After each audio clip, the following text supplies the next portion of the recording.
Being 4:15, we'll call the meeting to order. Roll call, please. Mayor Bosmus. Here. Commissioner Baker. Here. Commissioner Collins. Here. Commissioner Gary. Here. Commissioner Miller. Here. Commissioner Talentino. Here. Commissioner Torty. Here. Okay, we're all here. Please stand and join us in the Pledge of Allegiance.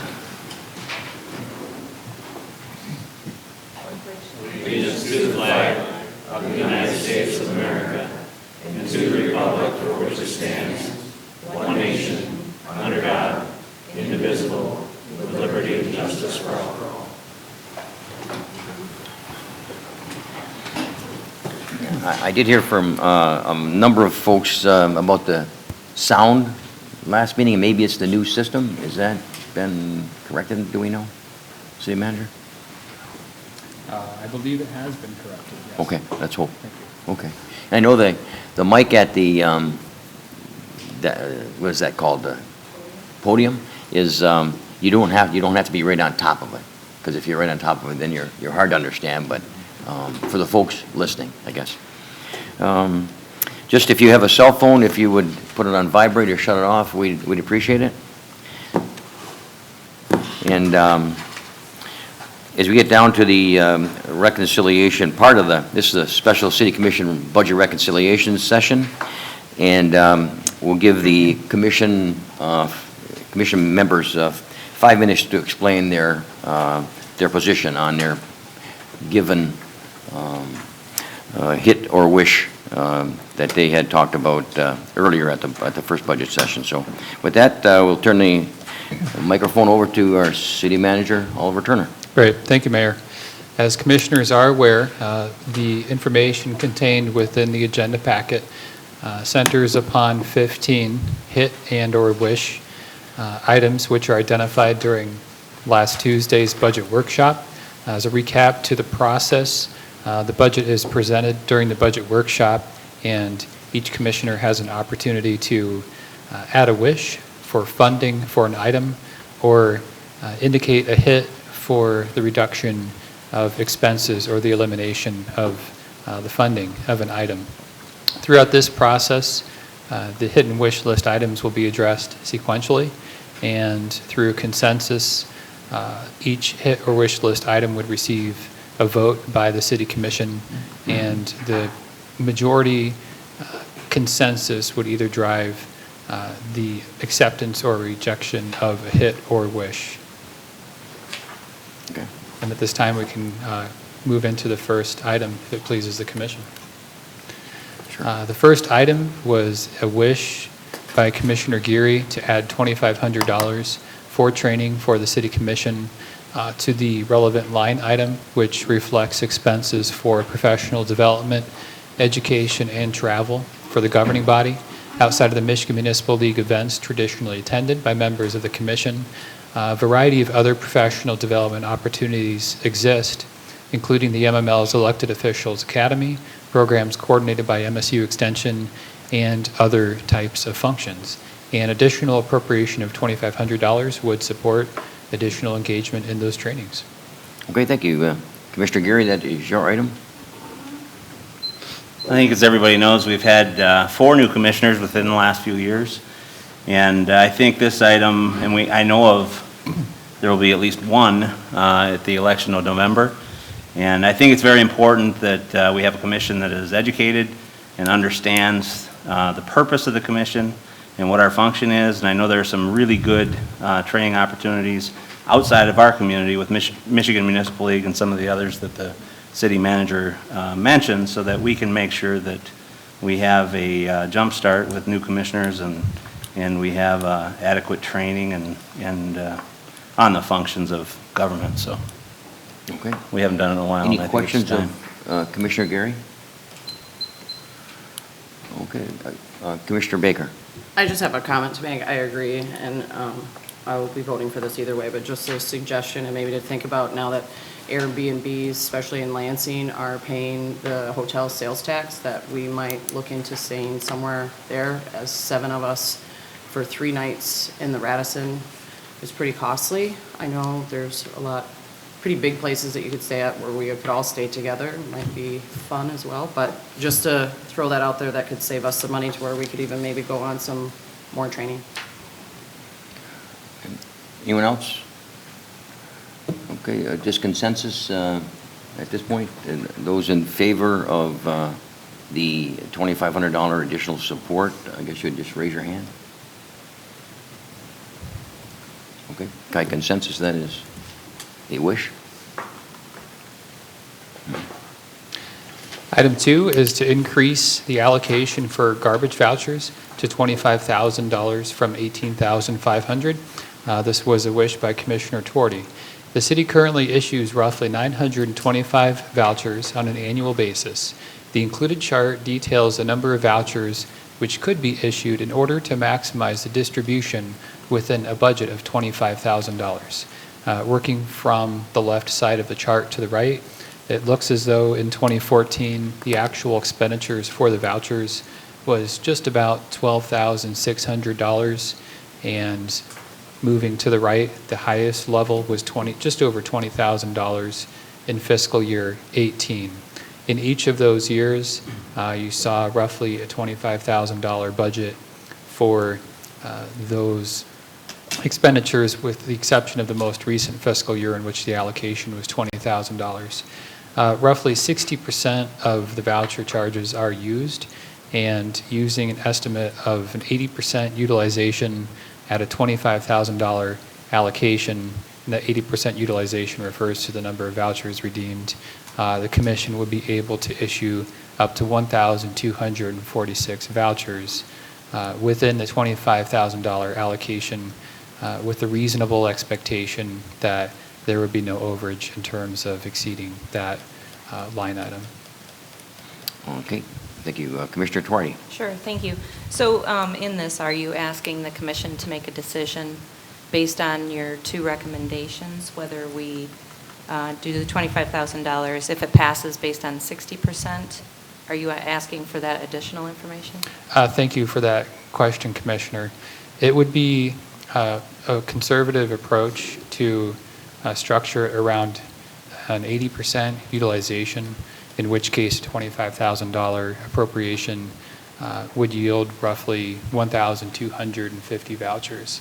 If there were, I guess you could say, a tendency to increase the risk of the $25,000 being exceeded, then the 60% utilization threshold would be 1,655 vouchers. An 80% utilization, the 1,250 vouchers, I think would ensure that the allocation would not be exceeded compared to that 60% ratio. Okay, thank you. And basically, my reasoning for wanting to wish this is, as we all know, the vouchers disappeared in, was it 3 days? Monday, Tuesday, Wednesday, they were gone on Thursday. Today was? Today. Okay, About a well, we week. were closed on Friday, though, Yeah. too. So the vouchers do disappear quickly, which leads me to believe that there is a little bit more of a need out there. So I was just requesting that the commission bump that back up to the $25,000. Hopefully, we can offer more vouchers at the 80%. Any questions or comments? Just, it's a very popular program, and as it goes in a week and a morning, we know that people are doing what we hopefully they would do, which is use the program, and having it here at on West Bruce certainly is better than having to drive to Kinross or to Kinchlow, to Dafter to take care of your refuse. So if 25 works, I think when you look at starting 14 and only now we actually get to maybe the 25 next year, or this with this budget, I would think that if we have to up it, that's something that the commission would consider in going forward, but certainly think it's a worthy project. Okay, all those in favor of making it a wish, raise your hands. Consensus? Yes. Thank you. Okay. A third item on the list is a wish by Commissioner Tuorty to increase the allocation for youth recreation program funding to $40,000 from $35,000, adding $5,000 in expense. This line item is a part of the city's Parks and Recreational offerings and is a program which allows local youth sports and recreation programs to apply for funding via an application process, proposal included, and a presentation to the Community Services Board, which thereafter takes a methodical approach to review the submitted information and make recommendations to the City Commission for consideration and approval of funding levels. This has been a structured method for a number of years. In the past, for many years, the City Commission budgeted roughly $35,000 as the baseline figure for the award and distribution to organizations seeking funding through the Community Services Board. A number of those programs which seek funds do receive some type of funding, but likely not all that they ask for through the process. In 2016, the City Commission increased the annual baseline figure to $40,000 with a focus on funds being reimbursed back to the youth recreation organizations for specific items approved. Increasing it to $40,000 would increase the resources for those recreational groups and return it to the 2016 baseline. Thank you. Okay, thank you. Commissioner Tuarte. Thank you. As the liaison onto the Community Services Board, I see how proactive, and it's a great board. They really have some great collaborative discussions about youth recreation within our community, and I really hate to see their allocation bumped down to $35,000 because it was at $40,000, and this year specifically, as Dan Wyers knows, they've been looking at maybe trying to do a little bit more community-wide recreation, and along with the funding with their $40,000. So I'd really like to keep that allocation at $40,000, just so that we can give them the opportunity to maybe try to expand that program into something different. And that's about it. Thank you. Any questions? Any comments? All those in favor of the, or at least the consensus for the going back up to 40,000 for a wish, raise your hands. Okay. Motion, or it's moved to the wish list. Item 4 under the hit and wish list is to continue the current scheduling at the Puller Community Building. The proposed budget, as commissioners are aware, would provide for a reduced footprint and shorter hours at the Puller on Mondays and Tuesdays in an effort to establish an afternoon shift within the street department over the winter months and achieve a wide variety of benefits outlined in the PowerPoint presentation associated with the budget. City Commission will be able to take action on this wish as proposed, although in either event, administration would also request additional time to analyze this in a manner that would provide for the establishment of that afternoon shift and continue to retain the past operational schedule at the Puller. In terms of the action taken by the City Commission, an update and associated budget amendment would be presented to the City Commission at a future date if desired by the Commission. Thank you. Okay, thank you. Commissioner Gary, this is your item. Yeah, thank you, and I'm in agreement that be referred back to city administration to come up with a plan and a possible amended budget item. Thank you. Okay, any questions? Okay, all the, excuse me, did you have a question, Commissioner Baker? Yeah, so are we not wishing this? Is that, City so it's manager? going back to you to come up with something else? Is that what I understand? Correct. The proposed budget was structured around that proposal, and the wish was to move forward with the substantial portion of the proposal, however, to retain the current staffing at the Puller Community Building. The Commission could either take action upon the proposal as it was presented or refer it back to City Administration with the thought process that perhaps after more research, there could be that afternoon shift established at the street department while retaining the existing schedule at the Puller. Can I make a comment? Sure. Right. So as far as the Puller goes, I would like to see it open 7 days a week as well.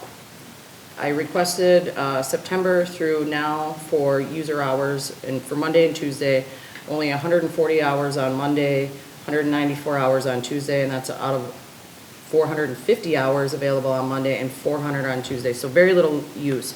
However, what I'm proposing is that we look at hiring somebody part-time to market and run events at the Puller and take control of the concession. I know the contract's coming up, and I know the issue with the Eagles as far as if we take the concession away from them, they might not stick around, but renegotiating the contract with them as far as keeping their 50-cent surcharge, giving them a cut of the concessions, would able to keep it open 7 days a week and have an event coordinator there part-time with some money that we could save within this budget. So I hope that moving forward, that the city administration could really look into having a full-time event coordinator there, or part-time, rather.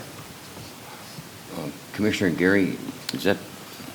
That's not part of my request. I think my request, and I agree with the city manager, that the city administration respectfully requests additional time to analyze the establishment of the afternoon shift street department in a manner that would retain the past operational schedule for the Puller Community Building. So that was my specific wish, was that we retain the hours of the Puller in some way, shape, or form. Okay. Could that be down to, here's a question, I guess, could that be down to the one person at the Puller during that specific times? Or do we leave it to the administration to come up with? I'd leave it to the administration, and we certainly don't want to micromanage. This Yeah. is their bailiwick, so, and I appreciate their request for time to analyze it. Okay. Commissioner Collins?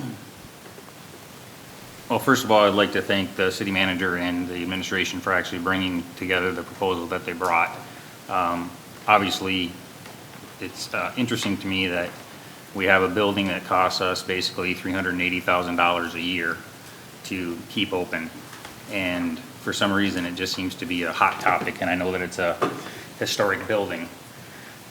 Whether you want to say it's a $380,000 loss or expense, whatever it is, that's basically what it costs us to keep that building running, and it's only open for a period of time. So in my mind, if we're going to continue down the path we're going, it's probably not the best thing for the taxpayers that are out there and the majority of the people that are within the 13,500 citizens in the city. So again, I'd like to thank the city manager and administration for bringing that proposal forward. But I do believe that we have to figure out a way to increase revenues there to offset the expense for us, or we have to figure out a way to reduce the expenses that are currently there.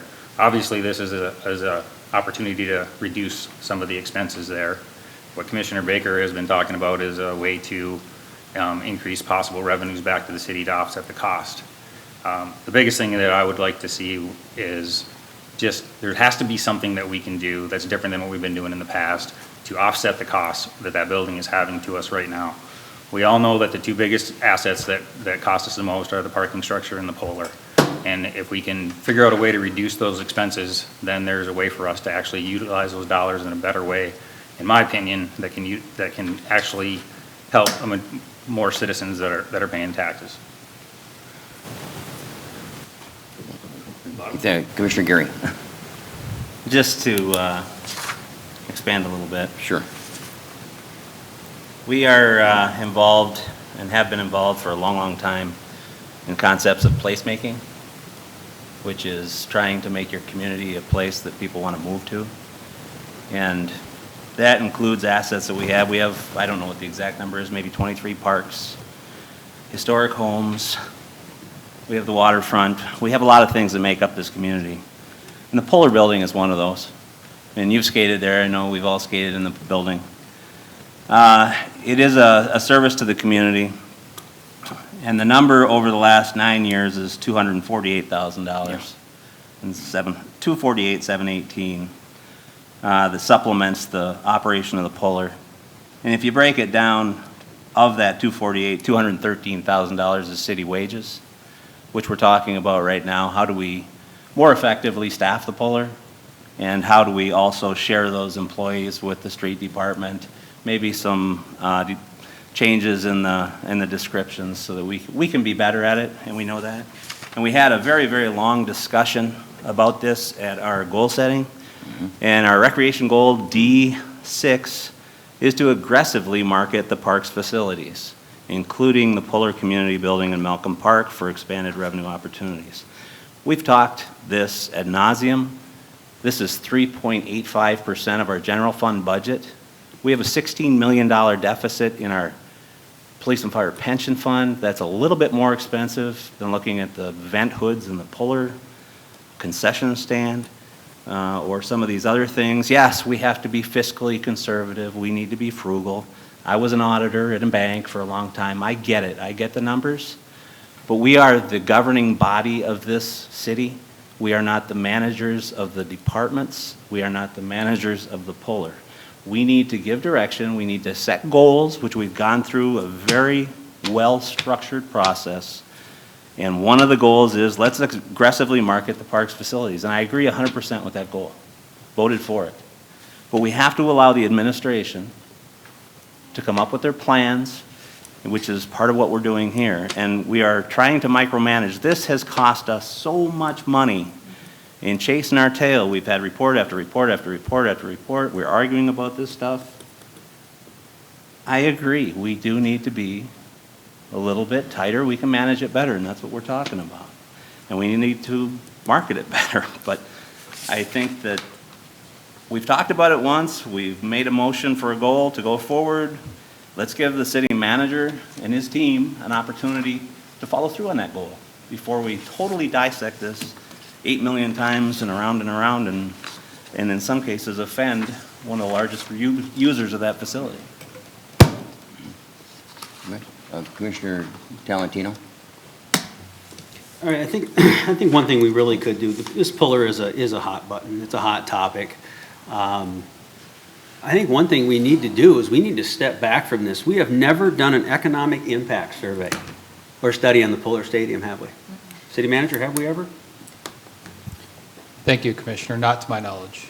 Okay, that being said, I think we really should take a good hard look at that. Let's say we do a study and let's say it sends back 3 to 4 times of what we look at these numbers. I'll take those numbers all day long if we're putting that kind of monies back into the community. You know, if it's putting back $1 million, $1.2 million, $1.5 million, I'll take that. I'll take that investment any day, all day long. So I think before we even talk any more about the Puller Stadium, is we need to do a survey and, you know, an economic impact study or survey on what really this is doing. All right, we've done that on the airport. We've done that for other numerous things. We really, truly need to do it here because we're just talking about fictitious numbers as far as I'm concerned. That's where I feel on it. So I'd like to see administration possibly, you know, branch into possibly doing that, spending a little bit of money on the proper survey to get us some true numbers. Because as far as I'm concerned, these numbers aren't true to what the Puller Stadium really does to the city of Sault Ste. Marie.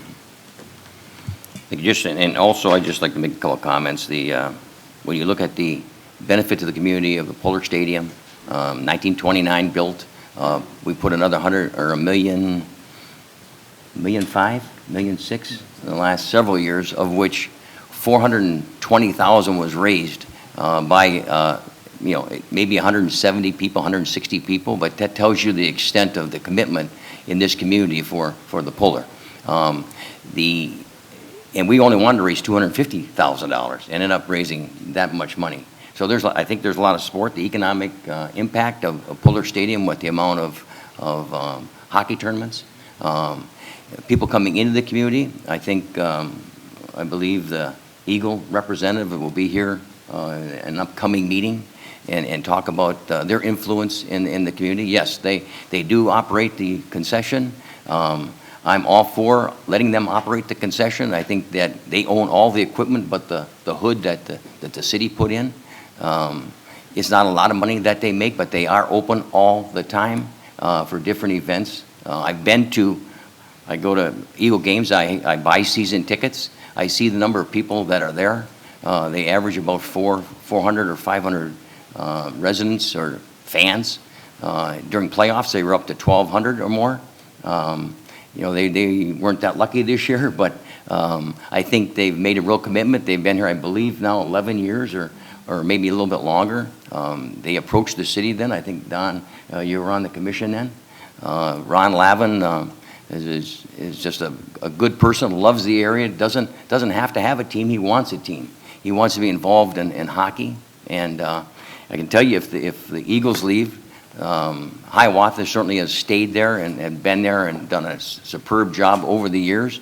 But taking away some of their income, which is not a lot of income because they don't make any money running the Eagles, I think it's important that we have that venue, and I also think that quality of light issues such as the pool, I think Commissioner Gary brought that up. We sit here, we've debated that over a number of years. We have a goal, D6, that talks about marketing the polar more aggressively. We have now an employee that takes care of the parks, that's going to be one of her responsibilities going forward, and we'll see how the parks do this year, because I was a little apprehensive on the city operating parks when we have making 180 to 200,000 roughly a year that we don't do anything for other than sign a sheet of paper. And now we're going to take over that operation, and it's a big ticket item.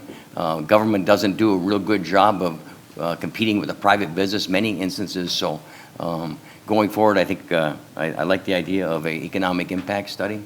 But I know it's something that a lot of us here treasure. So and I think all of us treasure the polar, and I think we want to see it thrive. So however we can do that, I think it's fine. But there'll be some discussion going forward, I'm sure. Commissioner Baker. Okay. I agree with quality of life, and I agree with the polar being a historic, all those things. But talk about the 1.5 million that got done in renovations, where we borrowed 500,000 from the Sioux Seal and 500,000 from the Osborne Trust Fund, which we are not paying back with interest. The polar does not make any money, so therefore we are paying it back through the general fund. Not to mention the Seal Fund and the Osborne Trust are not gaining as much interest as they would normally. And you took the entire million and you put it all into the polar instead of taking a little bit and spreading it out from Sherman Park to so forth. So you talk about quality of life. All of our other parks, in my opinion, in rec have suffered with everything going into the polar for over the years. And yes, I believe that there is an economic impact that the polar brings, 180%. But I also believe 180% that we could have that economic impact and reduce the costs there and be fiscally responsible. You say we're not in the business of the concession stand, but we've been in the golf business before. You guys sold the golf course for nothing, and we have the polar that loses 3 times the amount is what the golf course did in a 5-year span. And yet no one seems to be and yes, we have a goal for marketing, but in the last year, we haven't done much with it. And I believe by finding funds to get a part-time employee along with an intern from Lake State could help do that. We're in the business of the campground. To say that it doesn't make any sense, and I agree 180%, I want to see it open. It's a historical building. It has an economic impact to the community. But we can do better than what we were doing, period. Just a couple of things I want to correct, or at least make clear. I don't believe the commission was ever in the golf business. We had let the country club operate the club. The commission reimbursed, along with the country club, half of the loss, so that they provided half and we provided half. The commission, the city never operated the golf course. It was always the country club, owned by the country club. We happened to own some of the property. They owned some of the property, and that's just the way it was. But otherwise, the addition that was put on the polar, or the rehabilitation on the polar, was voted on by the commission every step of the way, so that it was not just one person up here making that all happen. A commission of elected individuals said that was a priority and made it happen. And the monies that were borrowed, maybe you can explain that, City Manager. I know that we've used, yes, and we did use SEAL money, and we're paying that back with interest. Correct. I believe there were monies, and for exact dollar figures, administration could provide that. There were funds that were an internal loan from the Seal Trust and the Osborne Trust being repaid at 3% interest rate, I believe. Okay, so let's go back to Commissioner Gary's initial point. Commissioner Collins? I just want to clarify, I don't think anybody's in favor of closing the polar completely or getting rid of the asset, but I definitely think that there's something that we need to do differently than what we've been doing. And if that means that we limit the operating hours to make it more fiscally responsible for the city, which is what I believe that the city administration actually proposed to us. They actually brought that to us as their recommendation. And I believe that was like a $70,000 reduction, which I'm okay with. I think the community members that I've talked to, once you explain it to them about the cost that the building has to the city, and the fact that we're not actually looking at closing it, we're just looking at a better way to run it. Having it closed on Monday and Tuesday evening, and the building being open the rest of the time, the majority of them are okay with that from a standpoint of, we've got to do something different than what we're doing. So I just want to put that out there. City Manager? Just to contribute to my own comments from earlier, as you mentioned, city administration, Department of Public Works put in significant analysis into the proposal. It's my understanding that there is a desire for a second look at that. So anything that would be returned to the commission, it may be in line with what has been developed already, or after that second look, there may also be some types of modifications that are suggested, depending, of course, upon how the commission acts today. Kristen? I would just like to attest that those loans, the internal loans from the trusts to the project, are being repaid according to the schedule exactly that was accepted by the commission at the beginning of the project. Thank you for that. Okay. Commissioner Collins? Do you happen to know what the interest rate is on that? 3%, Okay. And which then- was a healthy yield for the time. And those are actually paid back to the seal fund through the general fund? Through other governmental funds, there is one payment going from seal operating and one payment coming from the general fund. Okay. But just for the average person, that's taxpayers' dollars, correct? The general fund is taxpayer dollars, and the seal operating fund is a distribution from the seal trust, which are used for recreational activities. Right. So the seal trust loaned the money to basically do the polar and is being repaid back through the general fund, right? Which is taxpayers' dollars, correct? Correct in part. And there is a floor of 3% if there's a prime, if the rate goes above 3%, the trust board is going to reevaluate it and possibly increase the rate. So it's tied to market. Thank you. Okay. Commissioner Gary? I just wanted to correct one thing that Commissioner Collins had said. At goal setting, we did have a goal that was proposed by Commissioner Baker to address the polar loss, and she had 4 different options. One was to contract it out. The other was to employ a full-time manager. Third part was to sell it. And the fourth one was to close the doors and put it on the market. So you're saying that nobody has advocated for closing it? That's incorrect. And we addressed that as a board in great length, and it did not get the votes necessary to move forward as a goal. So we have gone through this over and over and over, and the goal that we did come up with is the one that we just talked about, D6, to aggressively market the Puller facility so that we can increase utilization, therefore narrow the gap. There are 2 ways that you can make something operate better, as you know. Decrease expenses, increase revenues. We want to focus on increasing the revenues for the Puller. We all agree. It was unanimous, I believe. Well, let's move forward. This is not going to be a debate, gentlemen, so Commissioner Collins, you're one. Go ahead. Thank you. So when I said that there isn't anybody that is actually talking about closing the polar, I meant in reference to what we're talking about in the budget. So obviously, in my mind, we've passed that stage of basically selling it or getting rid of the building. And then the other thing is that, yes, we did agree that we were going to aggressively market it.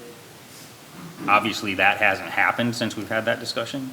And if revenues aren't going to increase, then we need to look at reducing the expenses. So hopefully, we'll move in the right direction as far as.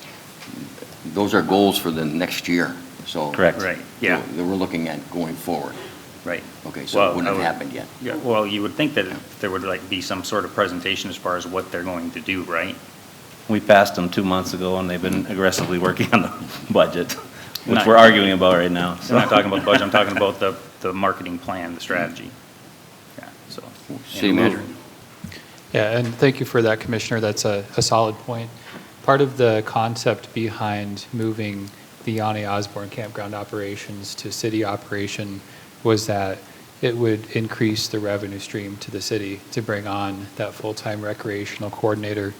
And I think that we've got a great hire in that position. Right now, they're working feverishly to make sure that the campground season at Ani Osborne goes off without a hitch, and that we're able to keep that future momentum going on revenues. Part of their job description will be to increase the marketing of parks and recreational facilities in the future. So it's a longer-term process. It does depend upon the additional revenue that's retained by the city through the self-management of the campground. So that's intended to pair up with the work that our shared outreach position with the Convention and Visitors Bureau would be doing as well to move it along. It has been a number of months since the goals were set, but having that long-term framework in place has taken a bit of time to cement as well. Thank you. You're welcome. Thank you. Okay, so on the item number 4, everybody understand the update from the city manager? We will, for consensus on item number 4, to send it back to the administration and let them come up with numbers. All those in favor, raise their hand. Okay. Opposed? Okay. Item number 5 pertains to Polar advertising to reduce related expenses, a hit by Commissioner Baker. As background, in 1999, the city began to sell advertising at the Polar, utilizing city staff to distribute brochures and letters to businesses with assistance from the Chamber of Commerce. The revenue was minimal as compared to the labor and cost of the process and compared to the $20,000 budgeted revenue today. Legends Advertising came to the city with the proposal in 2001, showing results they'd achieved at the Norris Center. Since this time, the service has been routinely and publicly bid out. The City Commission on August 7th, 2017, after publicly advertising for sealed bids, authorized an agreement with Legends lasting from July 1st, 2017 through June 30, 2018, with the extension opportunities being up to an additional 4 years. Currently, the city brings in a gross revenue of $21,700, and as part of the recently renewed agreement with the city, Legends retains 17.5% of sales, which is included in the budgeted cost of $8,000. Thank you. Okay, thank you. Commissioner Baker. Again, I think the Polar advertising is probably the easiest advertisement to sell in Sault Ste. Marie. I believe the labor and cost into that advertisement would have been costly 20 years ago, before the internet. I know several people, it's the same people advertising every year. They get a bill, they pay it. I believe that $8,000, along with some other things that we could save here, could potentially free up some money to pay for a part-time person, or is the person the running the campground, are they part-time or full-time? They're full-time. Okay, so another part-time person to help market the Polar, because we're busy with the campground and getting that. I understand that it's going to take time, but we could save money in this budget to hire a part-time person there for events to generate more revenue yet again. I do not believe this is hard advertisement. I don't believe it's hard labor. There's emails, letters, and a phone call. I don't see the justification in it. Okay. Any comments? Commissioner Torti. Thank you. Just a question. So you budgeted an amount of $25,000 in revenue for the sales from advertising to the Polar, right? I believe the $21,700 amount is what's included in the budget. I would actually defer to Director Wires in terms of the revenues and what's contained here. Okay, so it's mostly just like a rough estimate. So we still bring in a revenue of $21,700. And as we're continuing to work through our D6 goal, which is to market the Polar, I think that, personally, I think keeping this current contract in place for now until we can figure out what it is, who is going to be marketing the Polar for us, how that is going to be frameworked. I just think it's better to keep the $21,000 coming into the city than just kind of change it up right now when we don't know what the future of marketing the puller is going to look like until you come back with us with a different plan. Commissioner Baker? But we'd still be saving $8,000 if we took them off. The 21, you could, so really we're only making 13,000 off of it by the time we pay them. So why not save the $8,000 and try to free up another something to get somebody in there part-time? I just think it would be beneficial to have someone there to market events. There, just help offset the cost with generating more revenue. I mean, we had 90 events out of 365 days in the Polar. 0 in the entire summer, well, I'm sorry, 2, circus and a Leonardo show in 4 months. Again, if we had somebody, and not only talk about placemaking, having somebody do that and having events in there in the summer would, again, you would get more public use out of it, whether it's roller derby, roller skating, a curling league in the wintertime, whatever it is. But we as a city do not have time to do it. Let's try to find the funding for it and get somebody in there to do it, and team up with Lake State and their marketing program. Okay, I guess we're just, Legends is hired to sell the boards, the boards, and that's what they do, and it brings in roughly, 21,000, hopefully this year maybe 25,000. They do a pretty good job. They've continued to do that for all these years. At this point, I'm happy with that. I think if we want them to do more, $8,000 isn't, when you look at the cost of an employee, and the part-time person, I don't think will have the same working experience that these folks have and the contacts. And I just think you just can't sell them by a phone and a copy machine or whatever that happens to be. I think you have to make personal contacts. I think they have enough private business people that have to put a lot of money out in this community, and I think they like seeing the personal contact. And I think when the city had it, it wasn't as successful, and these folks have built it up, and I think they should continue on with the contract for another year at least. Okay. Commissioner Gary? I would agree, Your Honor. They have worked with the clients and with the advertisers for 16 years, so I know they have a lot of loyalty. And that's probably a lot of the reason that the people renew. And I don't think with the wages of a city employee, we'd be able to do much with the $8,000. And I really would like to see the overall comprehensive plan that comes from the goal-setting goal be 6 or 7 again. And let's not try to micromanage this, and let's give the administration an opportunity to be creative and see what they can do. Thank you. Okay. All those in support of the wish, raise your hands. This is the, excuse me. Oh, sorry. Is this the support of Commissioner Baker's request to cut? Okay. All those opposed? Okay. I raised my hand first and I forgot the second time, so I'm supportive. Okay. So it stays the same. Item 6 is a hit proposed by Commissioner Baker to cut $10,500 in expenses for docent wages at the historic homes. Okay, thank you. Commissioner Baker? Okay, so again, here from what I understand, we pay somebody for people to come in and donate money to tour the homes, and then they give a little tour, is that correct? Thank you for that question. I believe with the different representatives of the Historical Society here, they may be able to explain in much greater detail than myself the activities that they undertake. But the city currently has a contract with the Chippewa County Historical Society to staff docents at the facilities and provide information about the structures, the history that's relevant to the structures, and generally historic Water Street and information related to that. I believe this should be a hit. Just with technology now and how we have the QR codes down on a lot of the things downtown, throughout town, I don't see why we couldn't add these to our historical homes. I understand the service that the Historical Society gives.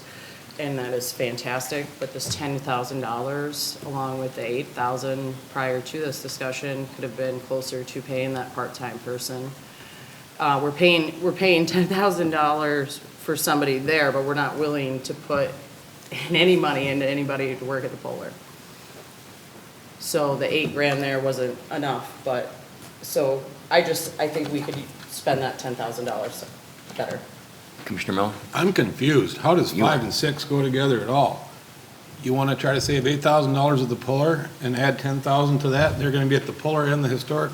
No, what I'm saying is. Well, you said the 8,000 before, so I'm just trying to put it together. Right, what I'm trying to say is by hitting that, if we would have to hit the 8,000 and hit this, that would have been $18,000 that we would have freed up.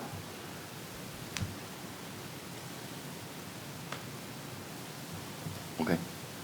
Commissioner Miller? She still had the floor, so I put my hand up. Yeah. $18,000 to do what?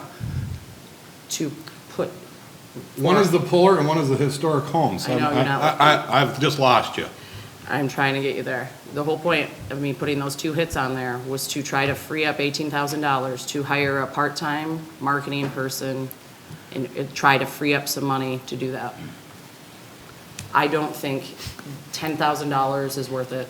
I think we could save that money and utilize it somewhere else. Thank you. Still No. confused. $18,000 for Puller advertising or for historic homes? You haven't answered my question, I'm sorry. Commissioner Talentino?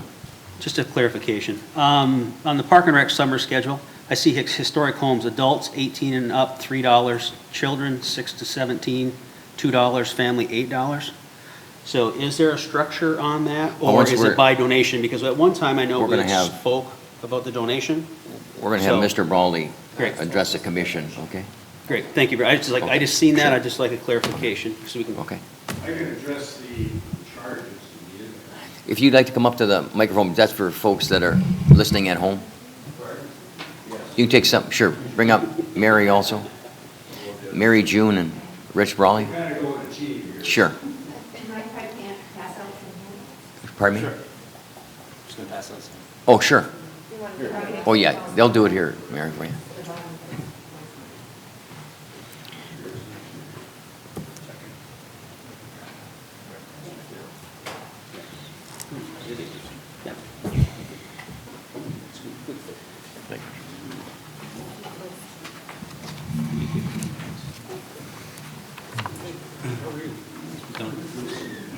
Commissioner Gary? I just wanted to ask the city attorney, I don't know if I'm going to have any questions or comments, but I'm on the Sault Historic Sites Board, and they are one of the management groups, but we're talking about budget specifically, so I'm assuming I can discuss or comment or vote on this item. City Attorney. Yes, you can discuss and vote on it. It's a budget issue concerned with will you fund or won't you fund this activity, and the fact that you may be on a vendor's board does not preclude you from making that decision as a member of the city commission. Thank you. Okay, thank you. Okay, Richard? I'll address the fee charge. For a long time, it was strictly on donation. And I don't know, 5 years ago, we did a survey, what it was and how many dollars per person it went through, and felt that we should implement some sort of fee, and came up with the ones you just read, $3. We threw the family one in there because there are families that come from the local area, and that seems to work out very well. And we keep it, we're doing better than it did with straight donations. We get the fees, and also we do get some donations at time, but that's what was set up. We also put in a combination ticket at the Valley Camp. We have one for Valley Camp Tower, and River History. Then there's one that includes the historic homes. We sell a few of those too, trying to promote. So I'll let Mary address the docents and what they do and why they're there and why it's important. Thank you. Hello. By the brochures, you can tell we have 4 buildings, and we usually hire 3 docents who work 5 or 7 days a week for about 5 hours a day. And there's 1 docent in 3 one docent per building in 3 buildings. The Schoolcraft building only has the one dependency open, and that has a barrier, so we do not need a docent in that building unless we're open for a special event, then we might have an extra docent in there just for a special event. But otherwise, there's a docent in the Johnson, Baraga, and Kemp building. Those docents sell the tickets, they give tours and answer questions to people. They do cleaning because, especially in the Johnson House, it's very dusty, and so it helps keeps our artifacts clean. They also act as a security element because we have a lot of things set out, not always behind glass cases. And we're also trying to, change up the displays and improve them. And we have done a lot of improvement over the last 18 years. Originally, just the Johnson House was open, and there was always a docent in there. And over the last 18 years, we've been able to open the Kemp and the Baraga House in addition. And so that's also increased the cost for the docents.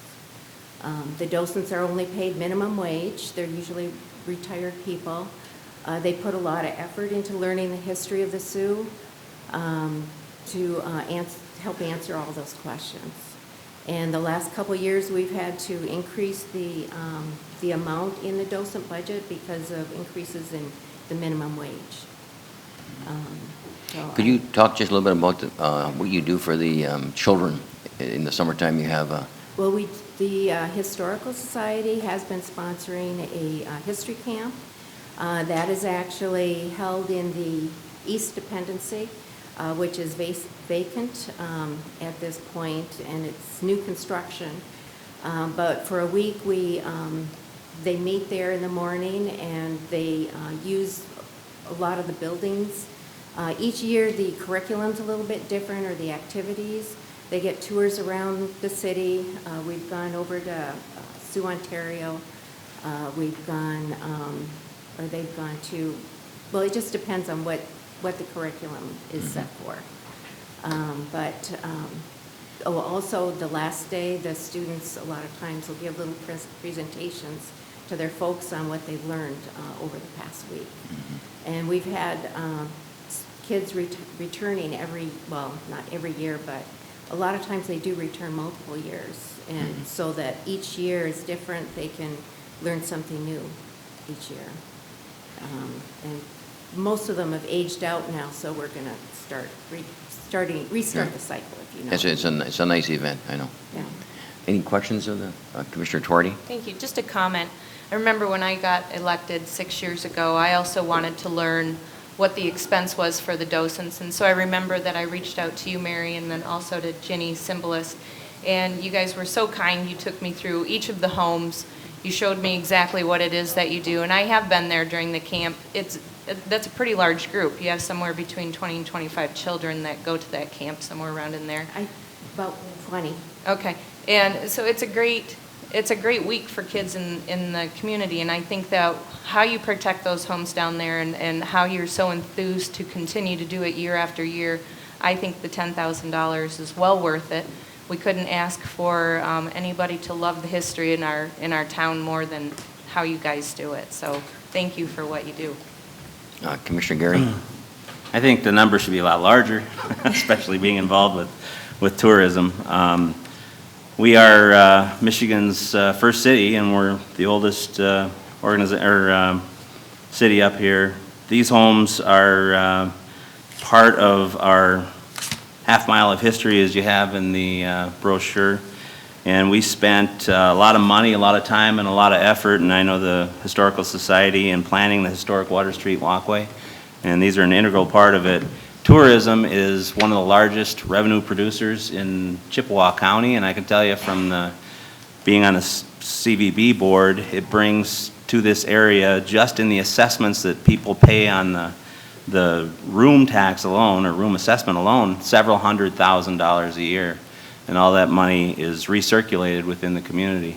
And I've seen estimates where tourism impacts 60 to 70% of our GDP for this area. So It's huge. So I think that the $10,500 is money well spent. I wish we could give much, much more and increase the services down there. I know that we've talked about the homes in many different ways, but I think you're doing a great job, and I've brought my kids through, and the docents do a wonderful job in interpreting the history of the buildings, so thank you. Yeah, let's go to Commissioner Baker, and then we'll go to Commissioner Miller. Yeah, I want to say thank you for everything you guys do at the Historical Society and as a docent. I'm not saying that I wish we could give you more money and all that. I'm trying to just find ways that we can cut costs and put our money where I feel like is a little bit more needed. Do you guys keep track of how many visitors come through? It is, but I don't have it off the top of my head. And then No, each May of the meeting, we tabulate that, and we did that. yeah, I'd just like to see it just for fun. And then as far as the revenue from the tickets, does that go to the Historical Society or does that come back to the city? That goes to the historic structures. Structures? It's just like to turn it back over. Right, okay, so it goes back into the maintenance of the structure itself, okay. We don't even charge them for the tickets. We pursue historic sites produces those. And we sell them. I gotcha. Okay, thank you. Okay, Commissioner Miller. Just a comment, and I wish I would have spoke before Commissioner Garrett, because it's going to sound like I'm just repeating what you said, but not only, I hope you don't lose this money, I wish we could give you more money for this. I mean, this brochure is wonderful, and this is downtown Sault Ste. Marie. This is historic Sault Ste. Marie, and I didn't even know what the word docent meant a couple of years ago, but I do now, and I've taken people from out of town when they've come to visit me. We've gone through here. The folks have always been so helpful and so nice, and all the other things that you say they do. Their security, they clean, they do everything. I really wish we had more money in the budget to give you. Rich? I just had one comment, we're paying a minimum wage, but you were getting very well-trained, high-quality, experienced people, that basically retirees that have been around the community and know it very well. They answer all the questions about the historic buildings, but they also answer questions concerning the city. They're very knowledgeable. So I can't hire a good quality person at minimum wage anymore. I have to go above. These people want to do it because they love the Yes. community and they're interested in history. Well, we certainly thank you for the efforts that you continue to do over the years, type of thing. And I think it's important that I'm glad you came. I think it's important education for the commission to continually hear those kind of things. The city manager also said, thank you for the Riocho, the guests when they come. You take them through there and you give them, you treat them like family type of thing. So that's important. So thank you again very much. Okay. Any questions? Okay. On the historic homes, those that are in support of Commissioner Baker's cut, raise your hands. One. Those that are against the cut, raise your hands. Okay, consensus is that will not happen. Thank you. Thank you. Thank you. Item 7 on the hit and wish list would be for the addition of $27,000 for the acquisition of a new maintenance truck for public works and maintenance activities downtown. Wished by Commissioner Baker. And during the capital improvement planning process and budget development process, maintenance truck was not noted as the highest priority by either the DDA or as a result of the process. As commissioners are aware, the budget anticipates downtown maintenance functions being taken over by the Department of Public Works. Regarding a truck for the DDA and downtown usage, the Department of Public Works plan is to shift a parks or water truck over to that area of operations when a truck is replaced in the upcoming fiscal year, and that would be provided for within the budget. Thank you. Okay, Commissioner Baker, I think it's already taken care of there, right? Okay. Let's go on 8. Item 8 is a correction to the user fee schedule, something noted by administration during the budget workshop, increasing the fee for cruise ships from $3,000 to $3,150 in order to generate revenue sufficient to pay for the city's membership in the Cruise the Great Lakes initiative, which covers a portion of that cost and does not generate further revenue on top of that. Okay. Do we need a consensus on 8? Those that agree with the administration, raise your hand. Okay. Item 9 is in reference to the Sherman Park user fees. Seasonal and monthly camper fees being noted as being too low. Wish by Commissioner Baker. As background, residential seasonal rates have been steady at $475 for many years, and it is being wished that an increase be made. City administration has, in response to this, worked in $600, although that would be subject to commission's discussion, of course. The season at the campground lasts from May 15th through October 15th, 152 days. This would equate to roughly $4 per day. The Sherman Park Campground is licensed as rustic without waste, water, or sewer. Water cannot be provided, however, it is available in areas throughout the campground for campers to obtain in containers. Rustic vault restrooms are the official restrooms.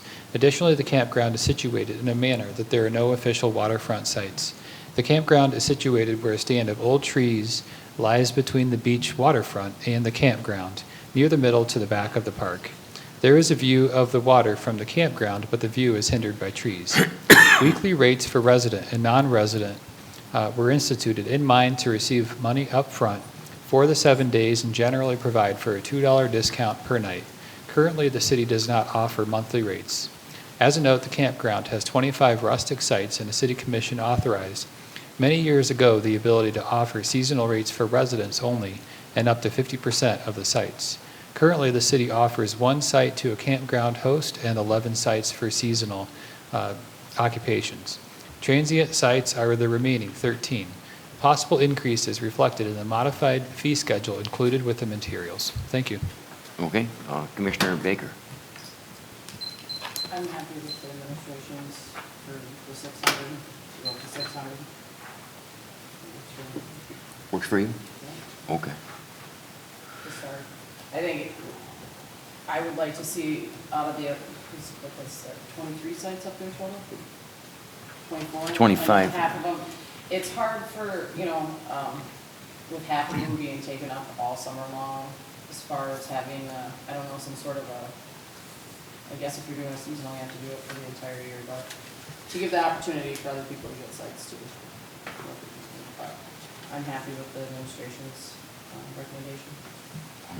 Commissioner Talentino? Just a quick question, actually, for the city manager. I believe it was last year, we had a goal pass during goal setting regarding doing some improvements at Ani and Sherman Park, correct? Correct.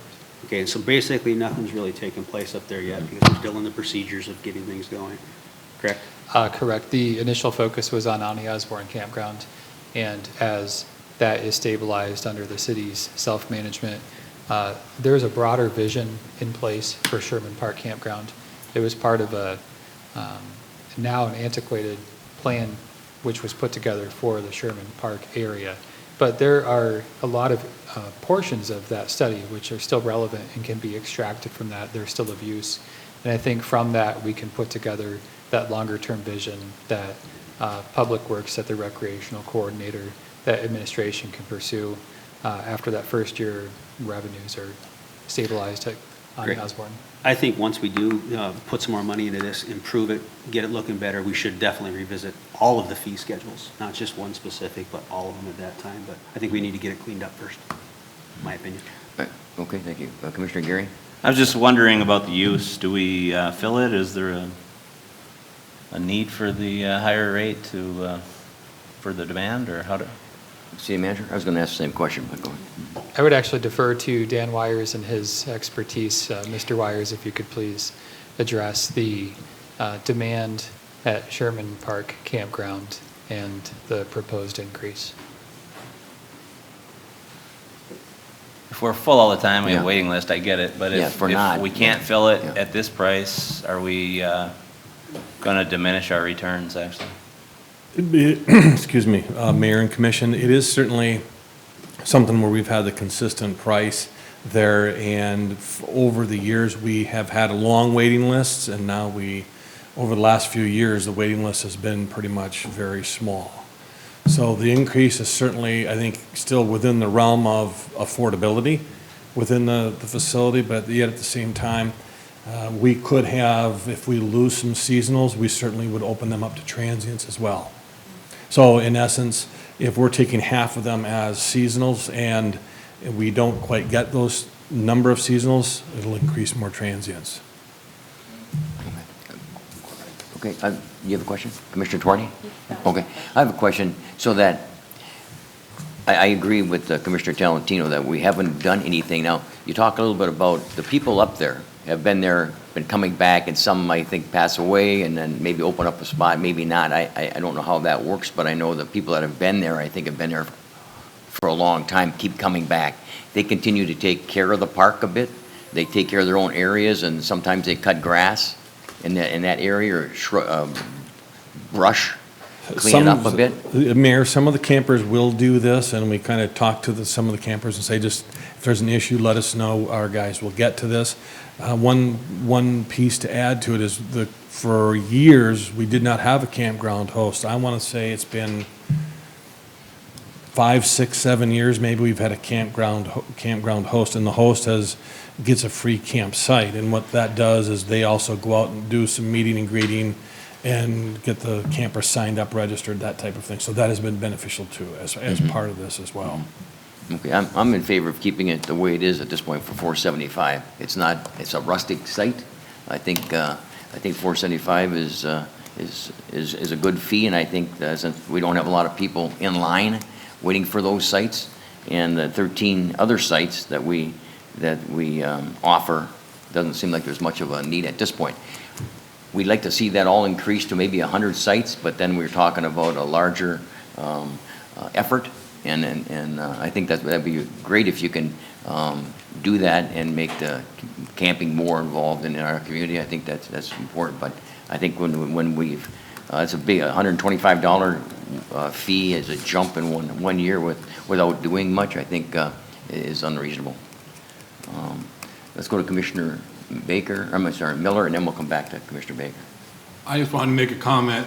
I grew up a couple of blocks from Sherman Park, so I have a place in my heart for the campground. When I used to camp there as a kid, it was full all the time. It was always full. And when you talk about campers taking care of things, people had it was our campground. These were residents from town that was their campground, and they took really good care of it. In the last few years, I don't see hardly anybody camping there. And I've seen a lot of the improvements that you've done there. You have done, when you cut all that brush away. Like it says rustic, no water, like you can start to see the water now since you cut all around there. I mean, it looks a lot better than it did before, but there's not that many people camping there. So I don't see raising it to $600. You need to get more people there, so don't raise it. I mean, keep it the way it is, I think. Let's go to Commissioner Baker. Dan, when was the last time the rates were raised? I think it's been at least 3 or 4 years, Commissioner. Okay, so in 3 and 4 years, they haven't been raised. And from the time that you say we were on a waiting list to now, could it be that, A, we're not on a waiting list because there is no reservation process up there whatsoever, it's first come, first serve? 2, I'm assuming that the people that stay up there on a regular basis are taking the best spots, per se?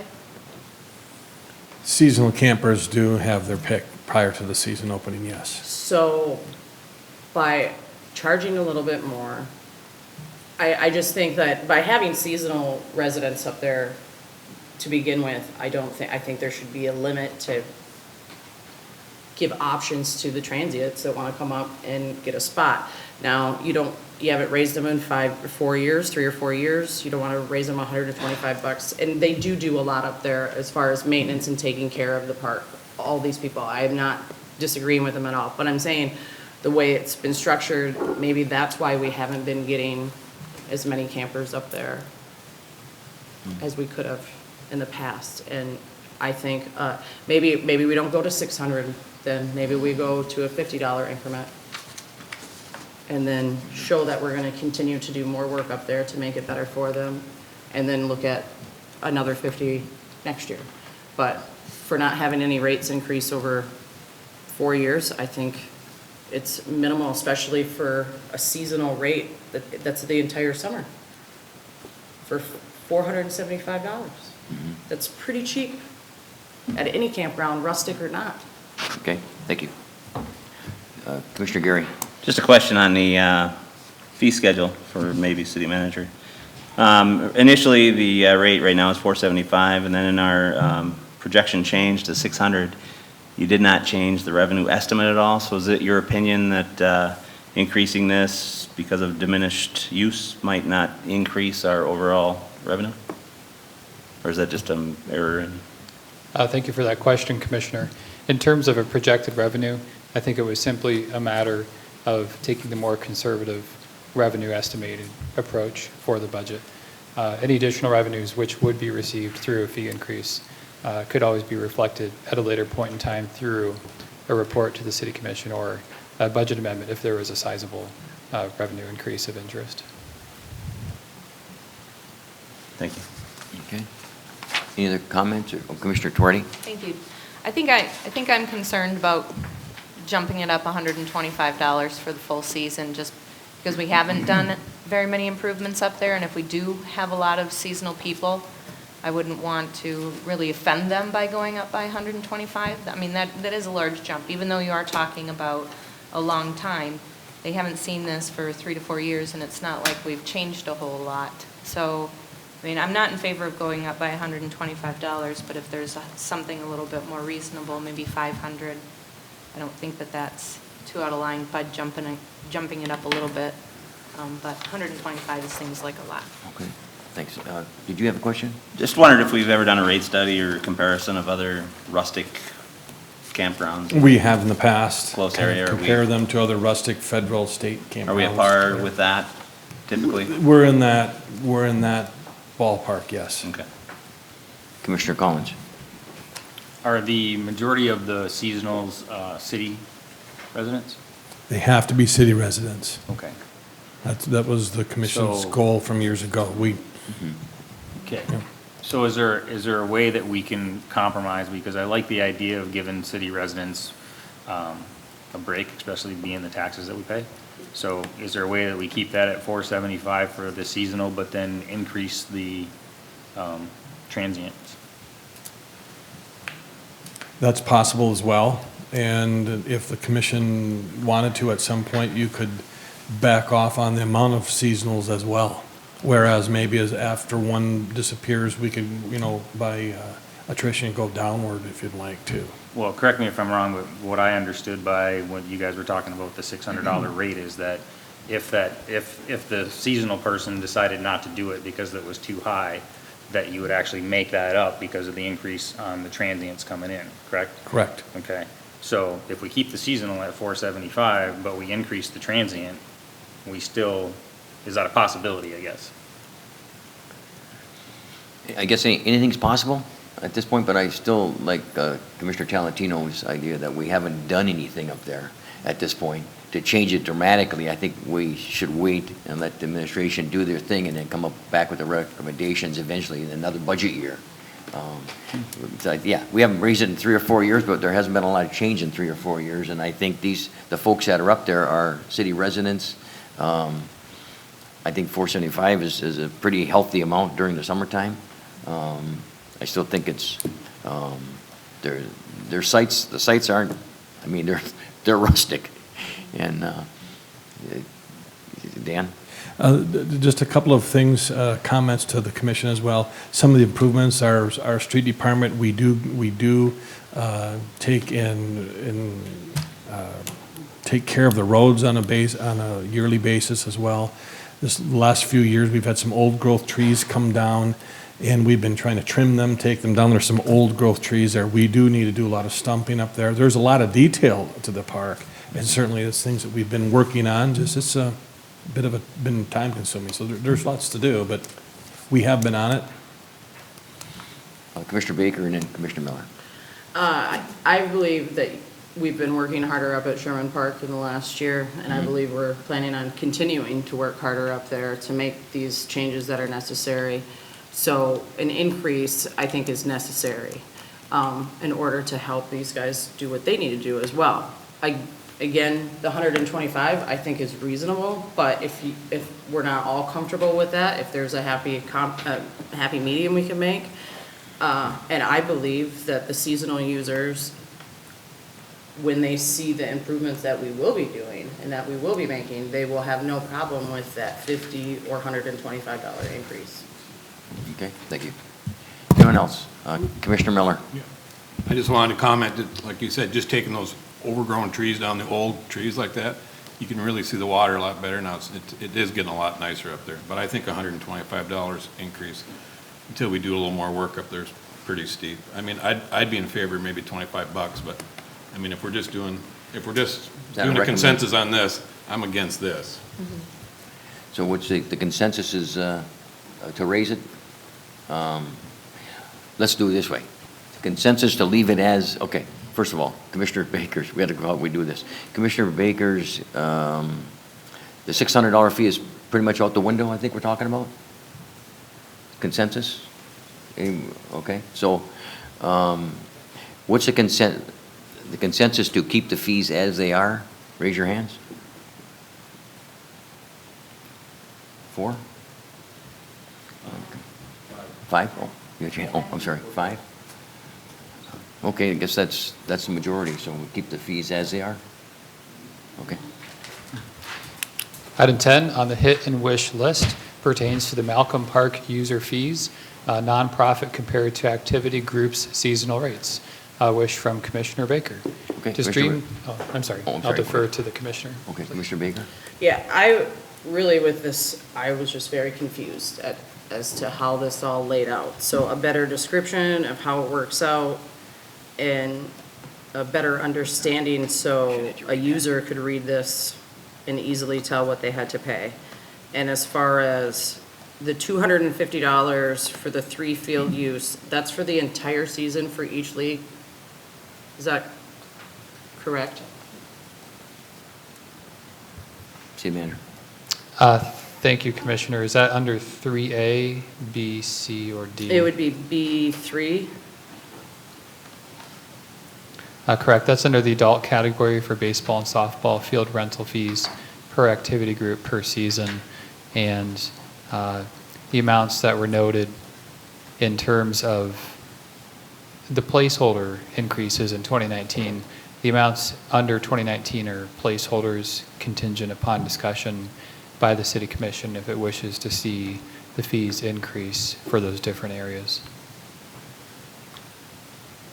Now, for the nonprofits on the weekends, for 3 fields, is it $75 per field?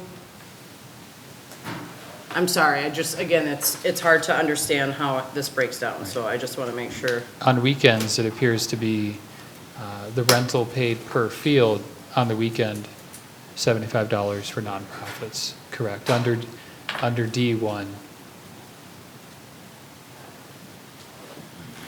Now, what's being proposed is indicating that that would not apply, Okay. and then all groups would be at the $200 rate. Whatever. Okay.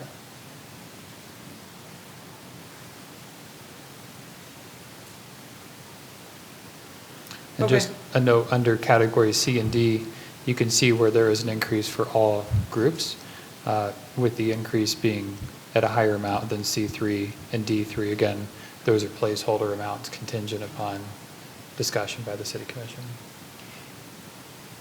Okay, I'm good with that, thank you. Mr. Talentino? I agree with the one section up there. If you could put that chart back Yeah. up really quick, please.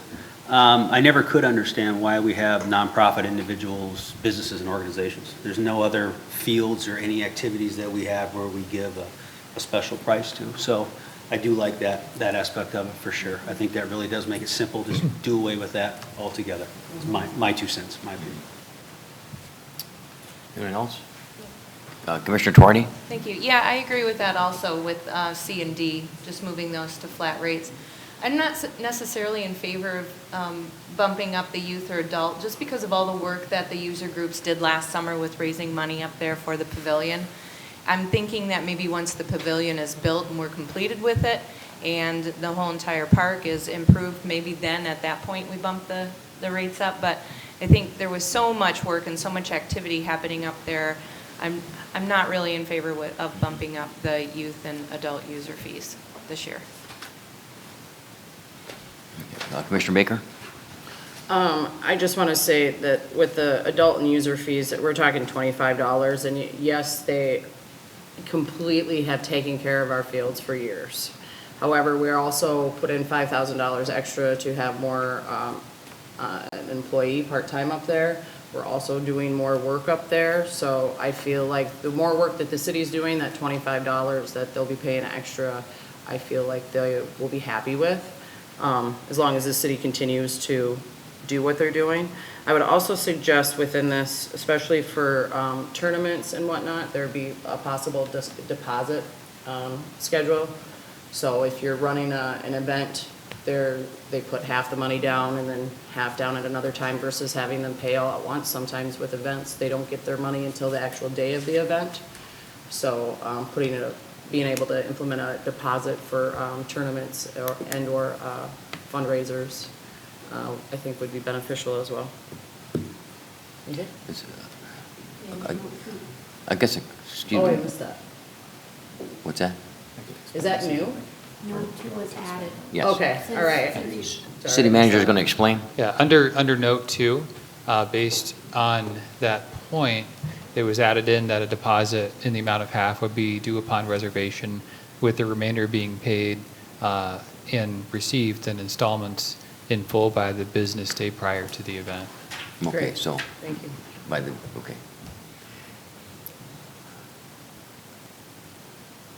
Okay, so any questions? Initially, I don't have my budget in front of me. Did you change the amounts according to the, or did you had already changed the amounts?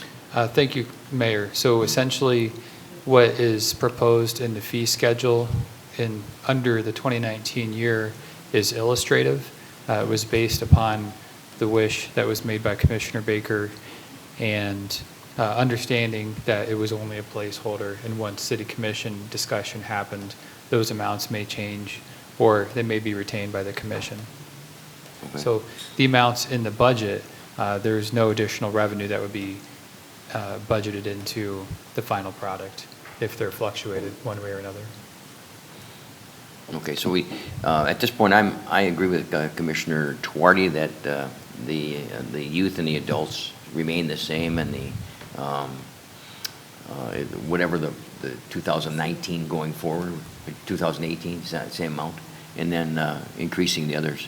I think there was again a lot of money raised. I think the city still provides the ball fields, striping, cutting the grass, like we always have.